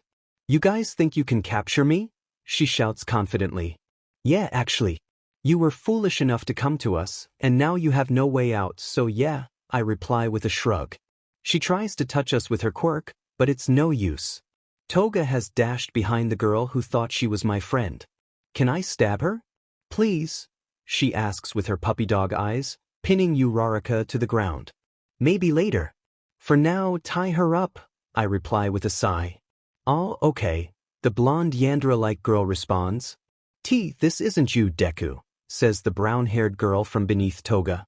Apparently, you never knew me then. I reply, grabbing a gas mask off the wall. What are you planning to do with that? The fallen hero in training asks, a little too confidently. Oh, I'm not using this. You are. I say with a smile. I attach the tube on the mask to a canister labeled, sleeping gas. I try to put it on Uraraka, but she resists. Oh come on now, don't put up a fight, you'll only lose. I say with a chuckle. That's what you think, replies the brown-haired girl. Just as I'm about to laugh, Toga starts to float up towards the ceiling. Damn it, why are you so stubborn? Heroes never know when to give up. I shout, rushing at her with my transformed arm. She stands up, taking a fighting stance. I will never give up, she declares, hoping to bolster her resolve. I guess I do get to hurt you after all. This will be fun. Toga leaps behind her, catching the unsuspecting hero in training off guard. The scent of something metallic fills the air, and I feel a wave of dizziness wash over me. I start to say, but my head begins to throb. No, not again. When I wake up, I hear voices. He's coming to, I hear Dabi say. I open my eyes and instantly recall what happened. The U.A student. Where is she? I yell, sitting up quickly. She's locked up. When you fainted, she ran over, stole one of Toga's knives. And Dabi struggles to finish his sentence. She what? I urge him to continue. Ran over and hugged you, he says hesitantly. She wouldn't let us go near you or her. We captured her shortly after. I sit there in shock at the news. But why would she not try to hurt me instead? She could have harmed me right then and there. So why would she hug me? After everything I've done? I want to go visit her. After walking for a short while, Dabi brings me to an iron door. Inside is a room much like the one I was trapped in, but this time a brown-haired girl is restrained in a chair. Deku? Is that you? She mumbles from beneath her restraints. Yeah, it's me. You have some explaining to do, I say in a serious tone. So they told you, she replies. I turn around and see Dabi leaving, but I don't try to stop him. But why didn't you kill me? And why would you hug me? I ask in confusion, stepping closer to the glass. She sighs and begins to speak. At the entrance exam. You saved me. I could have been seriously hurt, even killed, but you saved me.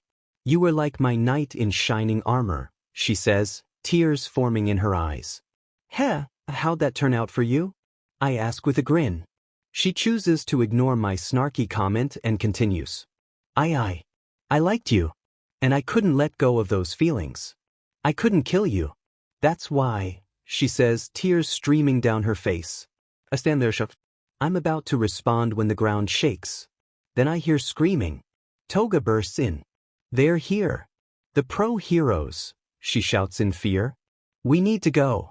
Now. I reply, dashing towards the door. Before I exit, I glance back at Uraraka. She doesn't say anything, she just sits there, silently crying. But what am I thinking? I need to leave. But with that, I run away with the League. There were too many pro heroes, we wouldn't have made it out. We dashed through one of Kurojire's warp portals to our backup building, which was a few miles away. We planned out what each of us was going to do. I made my decision. I put on my hoodie and asked Kurojire for a warp portal. It sent me to an alleyway, but a familiar one. I'm home. I shout, knowing exactly what I'm doing. I hear gasps, followed by explosions. Arg, should have known Kaken's mom would be here, comforting my mother. Hi Kaken. I say in an old Izuku voice. What are you doing here? Shouts Bakugo as he runs towards me. Oh, shut up, I say with confidence. He charges at me as I activate my quirk. He leaps towards me, but is abruptly halted when he runs right into my arm. Unfortunately, he hit the side instead of the sharp part. He simply gets knocked out with a thud to the head. He lies there on the ground, a small trickle of blood at his forehead. That should take care of him, I say, reverting my hand back to normal. Then I walk to the kitchen, only to find Mrs. Bakugo sitting next to my mom. Their eyes both show one expression, terror. Hey guys. What's the matter? Scared of me or something? I might be a villain, but I'm still your son, I say with a chuckle. Izuku. I hear my mom say, yeah. I answer casually. Wiruh here? She replies in a nervous tone. Because I live here? I ask, confused. Where's Bakugo? Asks the lady next to my sobbing mother. Oh, he was being annoying, so I knocked him out. He's next to the front door if you want him, I say, walking to the fridge and grabbing an apple. You what? Mrs. Bakugo exclaims, now aggravated. It's not my fault he tried to attack me, I respond jokingly. Deku. I hear from the mudroom. Hi again. Now shut it. I'm trying to talk, I say as I toss the apple behind me. I turn to see the apple hit Kaken square in the face, knocking him backward. Apparently, no one wants to have a normal conversation, so I'm going to bed. Good night, I say with a yawn. As I walk to my room, I hear someone yell from downstairs. Someone call the pro heroes. Bakugo, are you okay, sweetie? Why yes, hello? We have a villain in our house. I knew they would do this. I grabbed my school bag, emptied everything out of it, and filled it with what I needed. Then I headed downstairs to say goodbye. Wow, you guys didn't even last a minute. I thought you'd at least give me a second to pack up my stuff. I guess I must bid farewell. Bye. Love you, Mom. I say as I head out the door. To my surprise, outside are a bunch of pro heroes and police helicopters and cars. I just need to play this off. Thank goodness you're here. The villain's inside. I'm so worried. They captured my mom. I say, trying to hide my face. Don't worry, kid. We'll save you and your mom. A pro hero reassures me as he rushes over. Get behind me, he shouts, pushing me to safety. Got it, I reply. Suddenly, I transform my arm into a sword and, in a swift motion, I strike him. He's the villain. A police officer yells as 3 pro heroes charge toward me. I dodge and manage to incapacitate the heroes on either side, then leap at the one in the middle. I catch him off guard and he stumbles back. The remaining heroes hesitate, but I choose not to pursue them further. Hey, wait a minute. That's the kid who took down All Might, one of the heroes exclaims, halting in his tracks. Correct. I shout, swiftly taking him down as well. Soon after clearing my path, I sprint to the abandoned apartment building I had chosen as my hideout. Once inside, I unpack my things and collapse onto the couch, quickly drifting off to sleep. Time skip. Izuku has been living in the apartment for nearly 4 months. He visits the league every few days and stays hidden when he goes out for supplies. Today, Shigaraki is announcing a new plan. Izuku, thanks to your time undercover at UA, we know about a field trip coming up for the students tomorrow, Shigaraki says, pointing to a remote location on the map.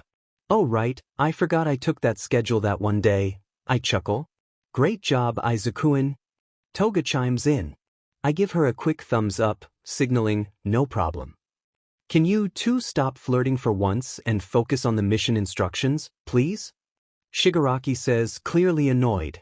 Toga and I both turn bright red and fall silent. Thank you. Anyway, there's a cliff that overlooks the forest where the summer camp is being held. If Kurogiri can teleport us to the cliff, we can surround the classes and pro heroes, trapping them, he continues. After mapping out our plan, I put on my black hoodie and head home. The sky is painted in dark blue and orange hues as the sun sets.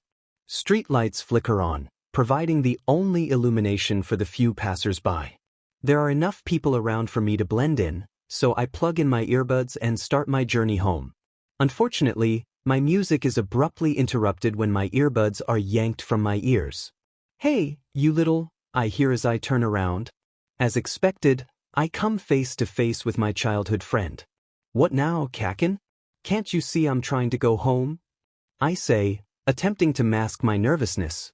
He gets frustrated at my response and pulls off my hood. "That's the kid who took down All Might," he shouts. "It's Deku. Oh my goodness. A villain." I hear people on the street yell as they scramble away. "Great.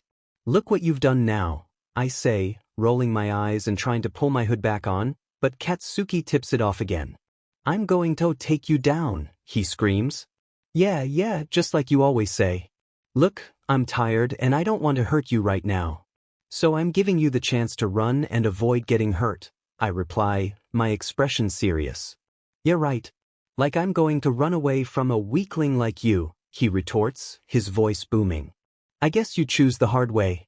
"All right then," I say, transforming my arm into a sword. Bakugo grins and gets into a fighting stance. The truth is, I don't want to fight him, and I won't. I have a plan. Just as I anticipated, a news broadcaster and his crew rush toward us from behind a nearby building. This is the local news station here at the scene of a confrontation between the villain Deku and hero-in-training Bakugo Katsuki, the broadcaster announces as he approaches. "What the?" Bakugo says, turning around in confusion. Seizing the opportunity, I dash away. Where did you go?" I hear Bakugo shout behind me. It seems the villain has made his escape. "Sir, how do you feel about this?" a reporter asks. "I'm furious. That's how I feel." Bakugo replies, his frustration evident. I hear a few explosions in the distance, but I run far enough that their voices fade away. Finally, I find a spot to rest by a garbage bin next to an apartment complex. My stomach growls as I pull my hood back up. Luckily, a couple walks by and notices me. In moments like these, I'm grateful for my small stature. To them, I appear to be just a child. "Oh my goodness. Babe, do you see that?" "I think it's a child," the woman exclaims as she approaches me. "Hey, are you okay? Did you lose your mommy? Do you need help?" she asks repeatedly. I remain silent. "Honey, I really don't think you should do that. What if he's dangerous?" the boyfriend warns, leaning against the wall on the opposite side of the alley. "Dangerous? What do you mean?" "He's just a kid," the woman replies, unconvinced. No. Maybe you should listen to your boyfriend." Maybe I am dangerous," I whisper softly. I look up at the woman and smile, revealing my fangs and glowing red eyes. Her face pales, but the man behind her seems unaware.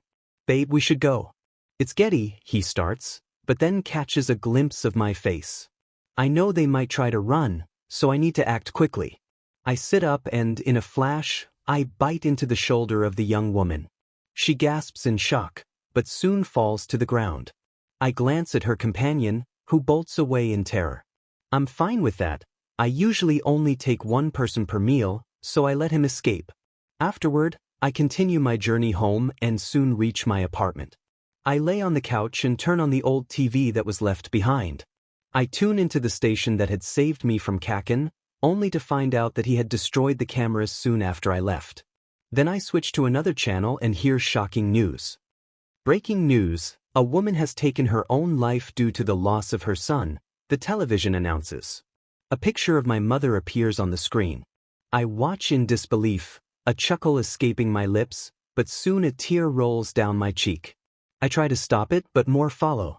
My mother. All the feelings I had kept bottled up for months come rushing out. I sob uncontrollably for hours until the thought of revenge takes hold. The summer camp. I am going to get back at everyone, those pro-heroes and students who made my life miserable. They will regret ever crossing paths with me. I chuckle at the thought, but the idea of confronting them fills me with a dark excitement. My laughter grows until it becomes uncontrollable, and eventually, I tire from the adrenaline rush. I drift off into a restless sleep, filled with dreams and chaos. I wake up. It's the day for revenge. I jump out of bed and rush to my closet. There it is, my new villain outfit. It's similar to the last one but with some upgrades. The right sleeve is now expandable and tougher, so it won't tear when I transform my arm into sword form. Plus, my outfit is fireproof, waterproof, and bulletproof. I quickly put it on and head out the door. I arrive at the new base since the last one was compromised.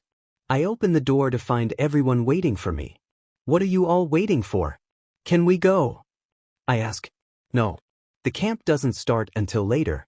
We'll have to wait a few hours, Shigaraki replies. I was so excited. Fine, I respond, feeling disappointed.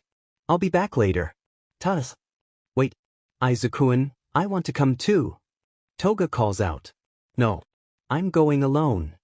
I don't wait for her response. I grab my black hoodie that I left there the previous night, put it on, and head out. Feeling hungry and not wanting to risk fainting during the attack, I search for food. I find a girl sitting in the corner of an alleyway, crying into her hands. The trick I always use when hunting is to act sympathetic before striking. Hey, what's wrong? I ask, kneeling beside her. Nothing, she replies, her voice muffled. Well, obviously there's something wrong, I say gently. Oh, I guess you're right, she admits, still hiding her face. So, what's bothering you? Well, you see. She lifts her head from her hands. Oh no. Uraraka. Wait a minute, Deku, she exclaims. I try to run, but she touches me, making me float. I'm taking you to Mr. Tezawa. No. Let me go or you'll regret it. I shout. This is payback, you traitor, she screams back. What am I going to do now? I'm trapped. I can't attack her if I can't reach her. She starts walking toward the school with me floating behind her. I accept my fate. Nothing could work from this distance. Then a miracle happens. Toga! Izune, are you okay? She screams. Toga, help me. I'll back. Hey! Get away from my boyfriend, she shouts at Uraraka. Uraraka looks frightened and drops me, trying to escape. But Toga jumps on her, managing to get some of her blood. Perfect. Eventually, Uraraka runs away, and Toga tries to follow, but I stop her. We decide to head back to the bar. I worry about the effects of not eating, but I push the thought aside. It's time. Time for revenge. We step through Kurogiri's warp portal and appear on a cliff overlooking the camp. Showtime. A new recruit uses his quirk to emit a gas that knocks people out. Panic spreads as the purple gas fills the area. We're all equipped with gas masks to protect ourselves from the poison. We teleport the new recruits to surround the area, ensuring no one can escape. After a few minutes, Kurogiri opens another warp portal, and we jump through. On the other side, I see Bakugo, Todoroki, Uraraka, and Azui. Students, stay back, Mr. Aizawa warns. The students scatter, but I secretly follow them. They stop running in a clearing of trees, and I hide behind a large tree. We need to find the rest of our class, one of them says. They turn to run again, but I reveal myself. Hi guys. Miss me? I say with a smile. What? Not you again, psycho, Bakugo pants. I transform my arm into sword form and step toward them. Let's have some fun, shall we? About 30 minutes later, I manage to knock out Azui and injure Uraraka, causing her to fall unconscious. Bakugo and Todoroki are starting to tire. I lure them closer to the rest of the villains. Good job, Dekire. Hopefully, we can finish off these twerps before the pro heroes arrive, Shigaraki says with a strange smile directed at me. I shrug off the feeling. I take my fighting stance with Shigaraki, Toga, and Dabi by my side. Suddenly, a sharp pain hits my head. I knew I should have eaten before I left. At first, it's manageable, but soon it escalates, and I fall to my knees, shaking in agony. I look up at my teammates. Help. I manage to stutter. They don't move, they only look at me with strange expressions. Then I realize they're laughing at me. At my pain. They weren't helping. Guys, please, what's so funny? I said, fighting back the pain. Toga and Dabi continued to battle Bakugo and Todoroki, while Shigaraki only laughed. Shigaraki? I mumbled. I'm laughing at you, idiot. We were going to just leave you here for the heroes to take care of, but this is even better, he said, still chuckling. Wait. What? Why? Because you're our weakest link. We only needed you to take down All Might, and you've been no use to us since then. My heart shattered. I thought they were my friends. But I was just a pawn to them. I felt a single tear drop down my cheek as darkness enveloped me, and I fell unconscious. When I woke up, I found myself in a room full of bright lights. Once my eyes adjusted, I realized I was back in the room where I had been kept during my last capture. I was handcuffed with Quirk-reducing restraints and tied to my chair. I looked around. Nothing had changed, except for the multitude of monitors and cameras surrounding me. Left alone with my thoughts, I remembered what had happened before I passed out. My eyes began to water again at the memory of how my friends had betrayed me. The tears soon turned into sobs that lasted a few minutes. After what felt like an hour, Eraserhead walked in. "Ah, I see you're awake. Principal Nizu wants to see you." Then he noticed my expression. "Hey, are you okay? You look like you've been crying." I cut him off. "Yeah, I'm fine," I snapped. He shrugged and untied me but left the HNDFFS on. He led me through the school hallway to the front office. I received strange looks from passing students. I glared at one, only to receive a light slap on the head from the one holding me captive. I growled all the way to the office. When I entered the room, they tied me to a chair facing a desk, and I waited patiently for something to happen. Then, the small creature that was supposedly in charge of the school walked in. "Hello, Midoriya," he said as he sat at his desk. I growled in return. "What do you want, rat?" I said with a grin. "I want to talk to you," he answered calmly. It annoyed me that my snarky remark didn't seem to faze him. "And? Us teachers have decided that we want you to come back to you." I tried but couldn't hold back my laughter. "What's so funny?" "Maybe the fact that you want me, a villain, to join a school for heroes," I said between laughs. "It's either that or you go to juvenile detention until you're old enough to go to jail." My laughter instantly ceased. "Hey, that's not fair. I don't have any good options." "That's the point," the creature said, still calm. I let out a grunt. "Well, obviously I'd rather be here than in jail," I said reluctantly. "That's the spirit. Now, we do have some rules." "Of course you do," I sighed. "No leaving school grounds without a teacher or guardian." "No kidding," I muttered. "Language." I sighed again. This was going to be difficult. "No hurting the other students in any way, shape, or form." I nodded with a sneer. "And lastly, no harming civilians." "What? That's not fair. What am I supposed to do? Starve?" I yelled. "Calm down. We will have food, suitable for your standards, delivered to your dorm." "And where exactly does this food come from?" The bear-like creature chose to ignore my comment and began discussing dorm rules. When he finished, Mr. Aizawa came into the room, untied me, and brought me to my dorm. It was a simple room with a bed, a desk, a closet, a bureau, a mini fridge in the corner, and a small bathroom to the left. "Now don't pull any funny business, or you'll be in trouble before you can call for help." I didn't answer. I simply went over and lay on my bed. When I heard the door shut, I got up and looked in the fridge. Sure enough, it was mostly empty, except for a couple of packages wrapped in paper. It smelled good, so I took one out and opened it. It was meat. I didn't really care that it wasn't how I usually ate. It tasted the same, just a little cold. Then I checked outside my window and noticed it was dark, so I decided to go to bed. I thought of ways to make a grand entrance in the morning and eventually fell asleep. I woke up and realized what a day today was going to be. I opened my bureau to find a school outfit. I sighed and put it on. I couldn't figure out how to put on the tie, so I decided it wasn't that important and left it off. Then I was off to class. I planned for my grand entrance to be super hilarious, at least for me. On my way there, I thought of something. I didn't think the students even knew I was coming. Oh, this would be interesting. I reached the doors, inhaled, and walked inside. Immediately, the class jumps up from their seats and starts shouting, some even taking defensive stances. "What are you doing here?" Bakugo yells, sparks flying from his palms. Now to test my acting skills. Well, you see, after I woke up from the fight, I realized that what I was doing was wrong, so I came back here to apologize and hopefully I can still become a hero, I say, deliberately looking sorrowful. The class stares at me in shock. This is going exactly how I planned it. I glance at my classmates again. Half of them look like they might cry from happiness, while the others still seem ready to fight. The happy ones walk over to me, despite Kaken shouting at them not to.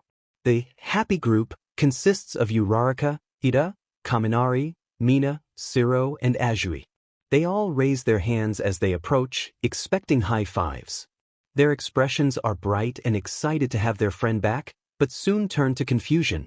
I go to high five everyone, but instead, I subtly shift my finger to a small blade and lightly graze their palms. It's not deep enough to hurt them seriously, but they hiss in surprise. I can't contain my laughter, tears streaming down my face as I chuckle uncontrollably.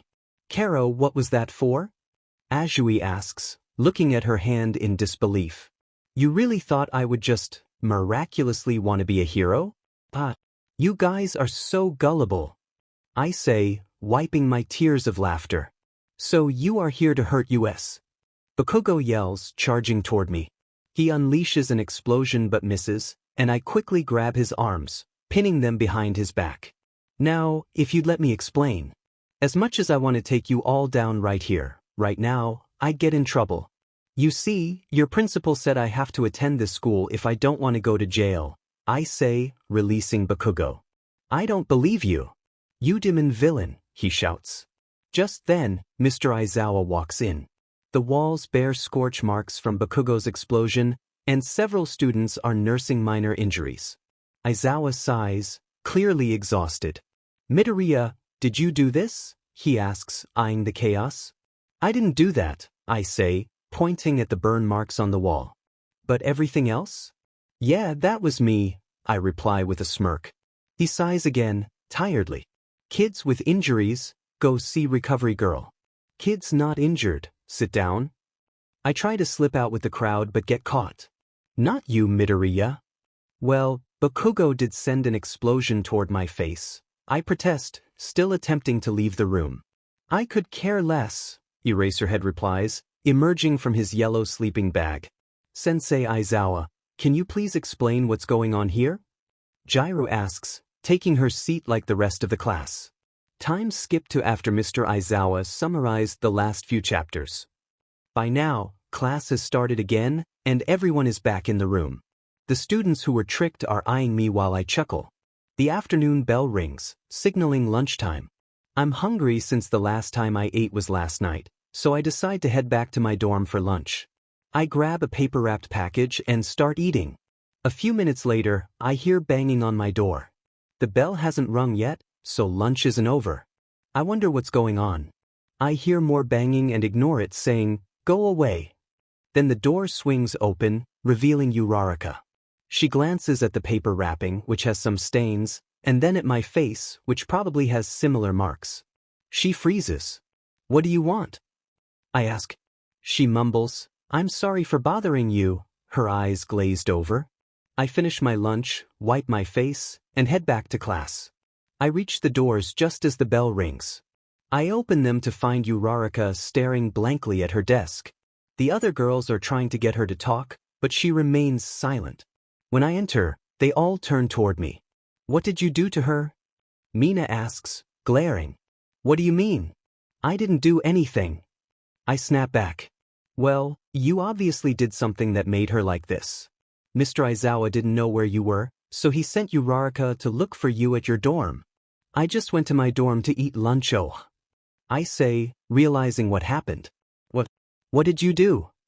Shut up, Pinky, and let me talk. She looks offended by the nickname, but I don't care. Well, she walked in on me eating lunch. And why would that make her like this? Remember what I said on the first day of school? I can't eat regular food, you know. Oh, Mina says. Finally understanding. Go apologize to her then. This is ridiculous. What? I'm not going to apologize. It's her fault she walked in when I told her to go away. Just do it. I growl a reluctant, fine, and walk over to where Uraraka is sitting. Uraraka? I guess, sorry for you having to, see me like. Nah, this is stupid. I get up and head back to my seat. What are you doing? You need to apologize. Mina insists. I ignore her and start whistling. Hey, you're making me really angry. Really? You're the angry one here? I snap. You're just a villain who only cares for yourself. For some reason, this makes me angry, and I transform my arm into a blade, standing up and intimidating her. Would you like to repeat those words? She stammers, stumbling back. Guys, stop. I hear a voice behind me. I turn to see Uraraka standing on her desk. Deku's right. It's my fault for walking in on him. Now can you please stop fighting? I let out a low growl that makes everyone sit up straight. I chuckle and then sit back down. The past few weeks have been interesting. Even though I'm a villain in a school full of future heroes, people still look to be my friend. There have been moments when I almost lost control and hurt someone, but I held back. I really don't want to end up in jail. It's frustrating, I know. Aizawa told me I had to eat lunch in my dorm from now on. I might have brought my lunch to the cafeteria and unintentionally scared everyone away. It's not my fault they got frightened. Still, there was something oddly refreshing about it. I'm pretty sure I'm failing all my classes, but honestly, I don't care. Did you really think I was trying to be a hero? I've been thinking about what to do after I get released from UA. They said they would let me go if I promised to be a normal civilian. But I crossed my fingers when making that deal. I can't just stop being a villain. No way. I guess I'll just have to wait and see what life brings. And now, my dear readers, yes, I knew about you the entire time. I'm not oblivious. This author has really slow updates and I feel a bit bad for you. I can hear you, you know. Anyways, I know you must be sad that this story is ending, but I assure you, my story lives on within you. Now, my dears, the book you just read is the ever so thrilling tale of. It was a hot summer day, with not a cloud in the sky. The sky was the happiest, brightest blue anyone had ever seen. At least, that was not the case for me. I was trying to enjoy the weather, but it was difficult. I found myself at the playground, being pushed around by Bakugo and his friends. Despite our long friendship, he acted as if it didn't matter. You will never become a hero, Deku, he shouted, small explosions erupting from his palms. His friends chuckled, and he shoved me down to the ground, facing his palms toward me. Kaken, I started. Shut up, Deku, or you'll be sorry. I quickly closed my mouth, aware of the consequences. I braced myself for more explosions, but none came. See you tomorrow, Katsuki whispered into my ear as he turned to leave, his friends following behind, laughing. Honestly, I was used to this by now. It happened more often than it used to getting picked on by Kaken and his gang. We used to be best friends, inseparable even. But everything changed when everyone developed their quirks, and I was left feeling like an outcast. As you may have guessed, I hadn't gotten a quirk. Only 80% of the population gains quirks during their lifetime. The other 20% are just unlucky, and there's nothing you can do about it. I guess I'm just one of the unlucky ones. After that encounter with Kaken, I couldn't help but smirk at the thought of his shocked expression. It was just too funny. Before I could think of anything else to laugh about, I arrived at my destination. I knocked on the door in a specific rhythm. Once, then waited, then 3 more knocks in a quick succession. The door opened just enough for me to see a messy blonde bun and an arm clad in a beige sweater sleeve.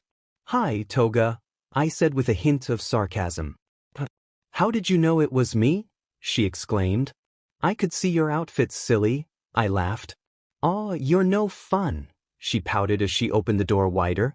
As I walked in, I spotted Shigaraki sitting at the bar, a drink in hand. Kurojairi was behind the bar, cleaning glasses. Welcome, Dikairu, Shigaraki said. I see you guys saw the news, I replied, feeling a bit embarrassed. Yes, but that was a little too close to people discovering your identity, Kurojairi cautioned.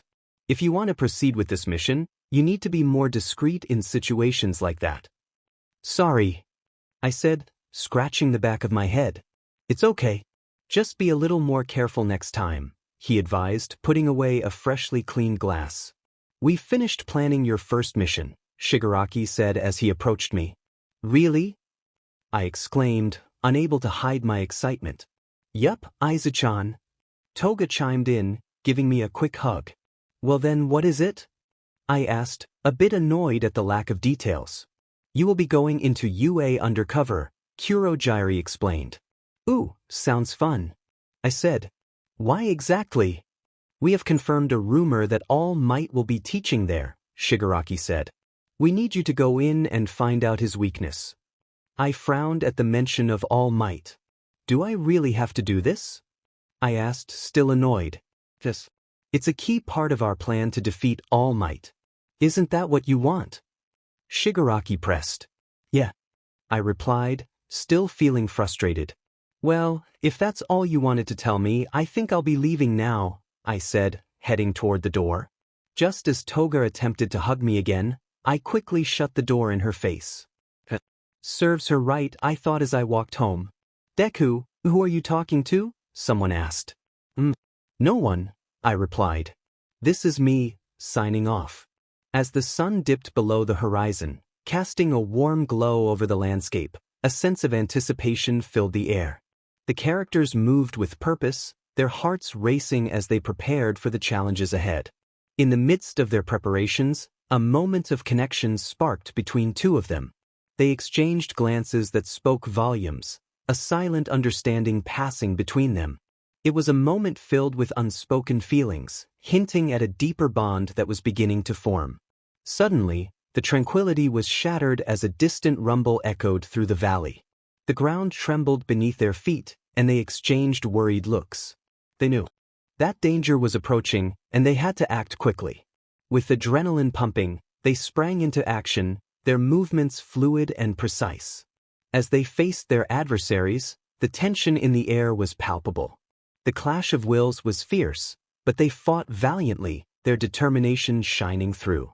Each encounter was intense, filled with narrow escapes and strategic maneuvers.